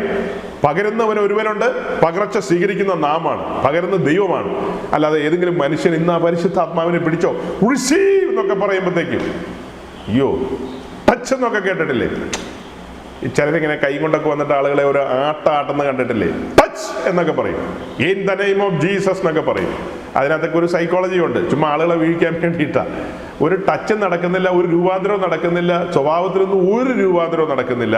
വെറുതെ ബഹളം വെക്കാമെന്ന് മാത്രമേ ഉള്ളൂ. ദ്രവ്യാഗ്രഹവും അത്യാഗ്രഹവും മൂത്ത് വരികയുള്ളൂ. ഈ ടച്ചൊക്കെ പറയുന്ന പുള്ളികളെയൊക്കെ വല്ല മീറ്റിങ്ങിനും വിളിക്കണം, എന്നിട്ടൊരു 100 രൂപ കുറച്ചു കൊടുക്കണം. അപ്പം അറിയാം ടച്ചുകാരുടെ ആ ടച്ചിൻ്റെ രീതികളൊക്കെ. ആട്ടെ, അതൊന്നും നമ്മുടെ വിഷയമല്ല. അപ്പൊ ഇവിടെ നമ്മൾ പറഞ്ഞു വന്നത്, ഈ പറയുന്ന എണ്ണ പരിശുദ്ധാത്മാവുമായി ബന്ധപ്പെടുത്തിയല്ല നമ്മൾ പറയുന്നത്. അതങ്ങനെയല്ല അതിൻ്റെ ഒരു കാര്യം. അതിൻ്റെ വിശദീകരണം ഞാൻ തന്നു കഴിഞ്ഞു. അപ്പോൾ ഈ കാര്യങ്ങളെ എങ്ങനെയാണ് നമ്മൾ മനസ്സിലാക്കുന്നത്? ഒന്ന്, എൻഗേജ്മെന്റ്. ആ എൻഗേജ്മെന്റ് നമ്മൾ ഒരു ക്രിസ്തീയ വീക്ഷണത്തിൽ പറഞ്ഞു. രക്ഷിക്കപ്പെട്ട് വരുന്നവന്റെ സ്നാനത്തോടുള്ള ബന്ധത്തിൽ പൂർണ്ണമായും എൻഗേജ്മെന്റ് നടന്നു. ക്രിസ്തുവുമായിട്ടുള്ള വിവാഹ നിശ്ചയത്തിലേക്ക് വന്നു. പിന്നീട് കാത്തിരിക്കുകയാണ്. കാഹളം ധരിക്കുമ്പോൾ കർത്താവ് തൻ ഗംഭീരനാദം, തെസ്സലോനിക്ക ലേഖനത്തിൽ എഴുതിയിരിക്കുന്ന പോലെ ആ കാര്യങ്ങളൊക്കെ സംഭവിക്കുമ്പോൾ ഒരുക്കം പൂർത്തിയായ സഭയെ പരിശുദ്ധാത്മാവ് മണവാളനായ ക്രിസ്തുവിന്റെ കരത്തിലേൽപ്പിക്കുന്നു. മേഘത്തിൽ മണവാളൻ മേഘത്തിൽ വന്ന് തന്റെ ഒരുക്കം പൂർത്തിയായ മണവാട്ടിയെ, തനിക്ക് വേണ്ടി മാത്രം ആവലോടെ കാത്തിരുന്ന തന്റെ മണവാട്ടിയുടെ കരം പിടിക്കും. അവിടെയാണ് 2 കൊരിന്ത്യർ 11-ാം അധ്യായത്തിന്റെ 2-3 വാക്യങ്ങൾ. ഞാൻ ക്രിസ്തു എന്ന ഏകപുരുഷനെ നിങ്ങളെ നിർമ്മല കന്യകയായി വിവാഹ നിശ്ചയം ചെയ്യാൻ ഏൽപ്പിച്ചിരിക്കുന്നു. ക്രിസ്തു എന്ന ഏകപുരുഷന് ലോകത്തോടോ മറ്റെന്തെങ്കിലും കാര്യത്തോടോ തന്നോട് തന്നെയുള്ള സ്വയസ്നേഹത്തിലൊക്കെ മുൻപോട്ട് പോയവരുണ്ട്. അത്തരക്കാരൊന്നും ഒരിക്കലും ക്രിസ്തുവിന്റെ മണവാട്ടിയാകാൻ പോകുന്നില്ല. അപ്പൊ രക്ഷിക്കപ്പെട്ട് സ്നാനപ്പെട്ട് വന്നവരെല്ലാം മണവാട്ടിയല്ലേ? നോ, അങ്ങനെയല്ല ബൈബിൾ പഠിപ്പിക്കുന്നത്. രക്ഷിക്കപ്പെട്ട് സ്നാനപ്പെട്ട് വരുന്നവരെല്ലാം നിയുക്ത മണവാട്ടി മാത്രമാണ്. 70 ഏറിയാൽ 80 സമയമുണ്ട്. ആ സമയത്തിനുള്ളിൽ ഒരുക്കം പൂർത്തിയാകണം. ജയിക്കുന്നവൻ മാത്രമാണ് മണവാളനോടുകൂടെ സിംഹാസനത്തിൽ ഒരുമിച്ചിരിക്കാൻ പോകുന്നത്. ആ ഇരിക്കുന്നവരെയാണ് മണവാട്ടി എന്ന് വിളിക്കുന്നത്. നിയുക്ത മണവാട്ടി തനിക്ക് കിട്ടിയ സമയം ഈ പറയപ്പെട്ട നിലയിൽ വചനത്താലും ആത്മാവിനാലെല്ലാം ഒരുക്കം പൂർത്തീകരിച്ച് ദേഹി ആത്മാവിലൊന്നും കന്മഷമില്ലാതെ സമ്പൂർണ്ണ ശുദ്ധീകരണത്തോടുകൂടി ക്രിസ്തുവിന്റെ സെയിം ഇമേജിലേക്ക് വരികയാണ്. എങ്ങനെയാ? ക്രിസ്തുവിന്റെ അതേ പ്രതിമ ധരിക്കുകയാണ്. സെയിം ഇമേജിലേക്ക് വരികയാണ്. ക്രിസ്തു എന്ന തലയോളം വളരുകയാണ്. ദൈവത്തിന്റെ സകല നിറവിനോളം നിറയുകയാണ്. അങ്ങനെയൊക്കെ സംഭവിച്ചവരുടെ ഒത്തിരി കാര്യങ്ങൾ പറയാനുണ്ട്. മുൻകാലത്ത് നമ്മൾ പറഞ്ഞു വെച്ചിട്ടുണ്ട്. അതെല്ലാം നിങ്ങളുടെ ഓർമ്മയിൽ ഇപ്പോൾ ഇങ്ങനെ കത്തുകയായിരിക്കും. നിങ്ങളുടെ സ്മൃതിപഥത്തിലൂടെ അതെല്ലാം കടന്നു പോവുകയായിരിക്കും. ആ കാര്യങ്ങൾ ഏതെല്ലാമാണെന്നൊക്കെയുള്ളത്. അത്തരത്തിലുള്ള ആളുകൾ, അവരാണ് ഓവർകമേഴ്സ്. അവരാണ് സിംഹാസനത്തിലേക്ക് മെല്ലെ നടന്നു കയറുന്നത്. ഞാനും ജയിച്ചെന്റെ പിതാവിന്റെ സിംഹാസനത്തിൽ ഇരുന്നെന്നാണ് മണവാളൻ പറയുന്നത്. അപ്പോൾ തന്റെ മണവാട്ടിയോ, അവളും ജയിച്ച് സിംഹാസനത്തിലേക്ക് വരണം. ചുമ്മാ സിംഹാസനത്തിലേക്ക് വരാൻ കഴിയില്ല. അങ്ങനെ മോഡറേഷനിലൂടെ ഒന്നും വരാൻ കഴിയുന്നതല്ല. മണവാളനെ കുറിച്ച് നമ്മൾ കാണുന്നത്, ഉത്തമഗീതത്തിൽ എങ്ങനെയാണ് കാണുന്നത്? മണവാളൻ സർവാംഗ സുന്ദരനാണ്, അംഗപ്രത്യംഗം സുന്ദരനാണ്. മണവാട്ടിയെ കുറിച്ച് എന്താ എഴുതിയിരിക്കുന്നത്? മണവാട്ടിയെ കുറിച്ച് എഴുതിയിരിക്കുന്നത് എന്താണ്? മണവാട്ടി സർവാംഗ സുന്ദരിയാണ്, മണവാളൻ സർവാംഗ സുന്ദരൻ. അപ്പൊ മണവാട്ടി സർവാംഗ സുന്ദരി എന്നാണ് ഉത്തമഗീതത്തിൽ എഴുതിയിരിക്കുന്നതെങ്കിലും ഞാൻ ഇന്ന് നിങ്ങൾക്ക് മനസ്സിലാകാൻ വേണ്ടി പറയുകയാണ്, മണവാട്ടി സർവാംഗ സുന്ദരിയാകണം. നിയുക്ത മണവാട്ടി സർവാംഗ സുന്ദരിയാകണം. അപ്പോഴാണ് അവൾ മണവാട്ടിയാകുന്നത്. 70 ഏറിയാൽ 80 കാഹളം വരെ നിയുക്ത മണവാട്ടി എന്നുള്ള നിലയിൽ നമ്മൾ മുൻപോട്ട് പോകും. എന്നാൽ ഒരുക്കം പൂർത്തീകരിക്കപ്പെട്ട് കഴിയുമ്പോൾ അന്നാളിൽ സ്വർഗ്ഗദൂതന്മാരെ എല്ലാം സാക്ഷി വെച്ച് കുഞ്ഞാട് തന്റെ കാന്തയുടെ കരം പിടിക്കും. അതൊരു മഹനീയമായ നിമിഷമാണ്. അപ്പൊ സർവാംഗ സുന്ദരനായ മണവാളൻ സർവാംഗ സുന്ദരിയുടെ കരം പിടിക്കും എന്ന് പറയുമ്പോൾ ഒരു കാര്യം കൂടെ എൻ്റെ ഓർമ്മയിലുണ്ട്, അതുകൂടെ ഒന്ന് സൂചിപ്പിച്ചേക്കാം. അതായത് മണവാളൻ സർവാംഗ സുന്ദരനായത് എങ്ങനെയെന്ന് മുൻകാലത്ത് നമ്മൾ കണ്ടിട്ടുണ്ട്. ലേവ്യ പുസ്തകം 1-ാം അധ്യായത്തിന്റെ 9-ഉം 13-ഉം വാക്യങ്ങളെ മുൻനിർത്തിക്കൊണ്ട് നീണ്ട വിശദീകരണങ്ങൾ നമ്മൾ നൽകിയിട്ടുണ്ട്. ലേവ്യ യാഗങ്ങളുമായി ബന്ധപ്പെട്ട് വിശദമായ പഠനങ്ങളിലേക്കൊക്കെ നമ്മൾ വന്നപ്പോൾ ആ കാര്യത്തിന്റെ വ്യക്തത വരുത്തിയിട്ടുണ്ട്. അപ്പോൾ മണവാളൻ തീക്കകത്ത് കിടന്നാണ് അംഗപ്രത്യംഗം ആ സൗന്ദര്യത്തിലേക്ക് വന്നത്. സമർപ്പിതനായ മണവാളൻ ബലിപീഠത്തിലാണ്. തീയുടെ അനുഭവങ്ങളിലൂടെയാണ് മണവാളൻ കടന്നുപോയത്. ആ അനുഭവങ്ങളെല്ലാം തന്നെ സർവാംഗ സുന്ദരനാക്കി മാറ്റി. അംഗപ്രത്യംഗം ബലിപീഠത്തിലാണ്. അതുപോലെ തന്നെ തന്റെ മണവാട്ടിയും ആഹ്വാനം ചെയ്യുകയാണ്, അംഗപ്രത്യംഗം സമർപ്പിതയായിരിക്കണം, ബലിപീഠത്തിലായിരിക്കണം. തീയുടെ അനുഭവങ്ങൾ, അഗ്നിശോധനയെങ്കിൽ അപൂർവ കാര്യങ്ങളൊക്കെ വരും. നിയുക്ത മണവാട്ടി അതൊക്കെ വരുമ്പോൾ ഓടിപ്പോകുന്നവളൊന്നും മണവാട്ടിയാകാനുള്ളവളല്ല. ആ അനുഭവങ്ങളിലൂടെയൊക്കെ മുൻപോട്ട് പോകുമ്പോൾ കൃപയിൽ ജാഗരിച്ച് പ്രത്യാശയെ മുറുകെ പിടിച്ചുകൊണ്ട് അവസാന ശ്വാസത്തോളം ഉറച്ചു നിൽക്കുന്നവർ അവർ സിംഹാസനത്തിലേക്ക് മെല്ലെ മെല്ലെ മെല്ലെ മെല്ലെ നടന്നു കയറും. അതൊരു വല്ലാത്ത നിമിഷങ്ങളായിരിക്കും. നമ്മൾ ഈ കട്ടപ്പാടും പങ്കപ്പാടും ഈ നിന്നയും പരിഹാസവും ഒക്കെ എന്തുമാത്രം ആളുകളൊക്കെ പലതും പറയുന്നത്, അതൊക്കെ കേട്ടിട്ട് ഇളകാതെ സന്തോഷത്തോടെ ആനന്ദത്തോടെ മുൻപോട്ട് മാർച്ച് ചെയ്യുന്നതിന്റെ രഹസ്യം എന്താ? നമ്മുടെ ഉള്ളിൽ കത്തുന്ന ഒരു കത്തൽ വേറെയാണ്. അപ്പൊ സഹോദരങ്ങളെ, മത്തായി 25-മായി ബന്ധപ്പെട്ട് മാന്യ സ്നേഹിതൻ പറഞ്ഞ കാര്യത്തിന്റെ ഒക്കെ ഒരു കൺക്ലൂഷനിലേക്ക് നമ്മൾ എത്തുകയാണ്. ഇത് ദൈവസഭയുമായി ബന്ധപ്പെട്ട കാര്യങ്ങളല്ല. അതുപോലെ ഇവിടെ പറയുന്ന എണ്ണ പരിശുദ്ധാത്മാവുമായി ബന്ധപ്പെട്ട കാര്യങ്ങളല്ല. ഇതങ്ങനെയൊന്നുമല്ല ഇതിൻ്റെ ഒരു വ്യാഖ്യാനം പോകുന്നത് എന്നുള്ളത് സഹോദരങ്ങൾ മനസ്സിലാക്കുക. ഇതിൻ്റെ കൺക്ലൂഷൻ എന്നോണം 1-2 വീഡിയോസും കൂടെ കാണിച്ചായിരുന്നെങ്കിൽ ഓക്കെ ആയിരുന്നു. കർത്താവ് അനുവദിച്ചാൽ, അവിടുത്തെ വരവ് താമസിച്ചാൽ നമുക്ക് അടുത്ത തവണ ഒരുമിച്ച് കൂടുമ്പോൾ ആ കാര്യങ്ങളിലേക്ക് കടന്നു പോകാം. വഞ്ചകരുടെ ലോകം എന്താണെന്ന് ശരിക്കും തുറന്നു കാണിക്കാം.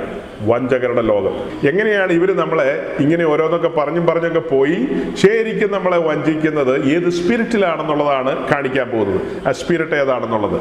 ഇതിന്റെ ഒടുവിൽ അദ്ദേഹം എണ്ണയെ കുറിച്ച് പ്രതിപാദിച്ചപ്പോൾ ഒരു കാര്യം കൂടെ പറഞ്ഞു. അതും കൂടെ ഞാൻ നോട്ട് ചെയ്ത് വെച്ചിരുന്നു. അതായത് എണ്ണയുമായി ബന്ധപ്പെട്ട് ലൂക്കോസിന്റെ സുവിശേഷം 10-ാം അധ്യായത്തിൽ ഒരു പ്രധാനപ്പെട്ട സംഭവമുണ്ട്. നല്ല ശമരിയാക്കാരന്റെ കാര്യം. ആ നല്ല ശമരിയാക്കാരനെ വലിയ പങ്ക് പെന്തക്കോസ്റ്റ് പാസ്റ്റേഴ്സും ന്യൂ ജനറേഷൻ പെന്തക്കോസ്റ്റ് പാസ്റ്റേഴ്സും യേശു ക്രിസ്തുവുമായിട്ടാണ് കണക്ട് ചെയ്ത് പറയുന്നത്. കൺവെൻഷൻ പ്രീച്ചേഴ്സും ഒക്കെ പറയുന്നത് ഞാൻ കേട്ടിട്ടുണ്ട്. ഇപ്പം അതിനെന്താ നമ്മൾ പറയുക? ലൂക്കോസിന്റെ സുവിശേഷം 10-ാം അധ്യായത്തിന്റെ 25 മുതൽ അതിൻ്റെ 37 വരെയുള്ള ഒരു പാരഗ്രാഫ്, മലയാളം ബൈബിളിലെ കാര്യമാണ് പറയുന്നത്. Luke chapter 10 verse 25 to 37. ലൂക്കോസിന്റെ സുവിശേഷം 10-ാം അധ്യായത്തിന്റെ 25 മുതൽ 37 വരെയുള്ള ആ വേദഭാഗം നമ്മൾ കാണുമ്പോൾ അതിന്റെ തുടക്കം എന്ന് പറയുന്നത്, അനന്തരം ഒരു ന്യായശാസ്ത്രി എഴുന്നേറ്റ്, ഗുരു, ഞാൻ നിത്യജീവൻ അവകാശിയായി തീരുവാൻ എന്തു ചെയ്യണമെന്ന് അവനെ പരീക്ഷിച്ച് ചോദിച്ചു.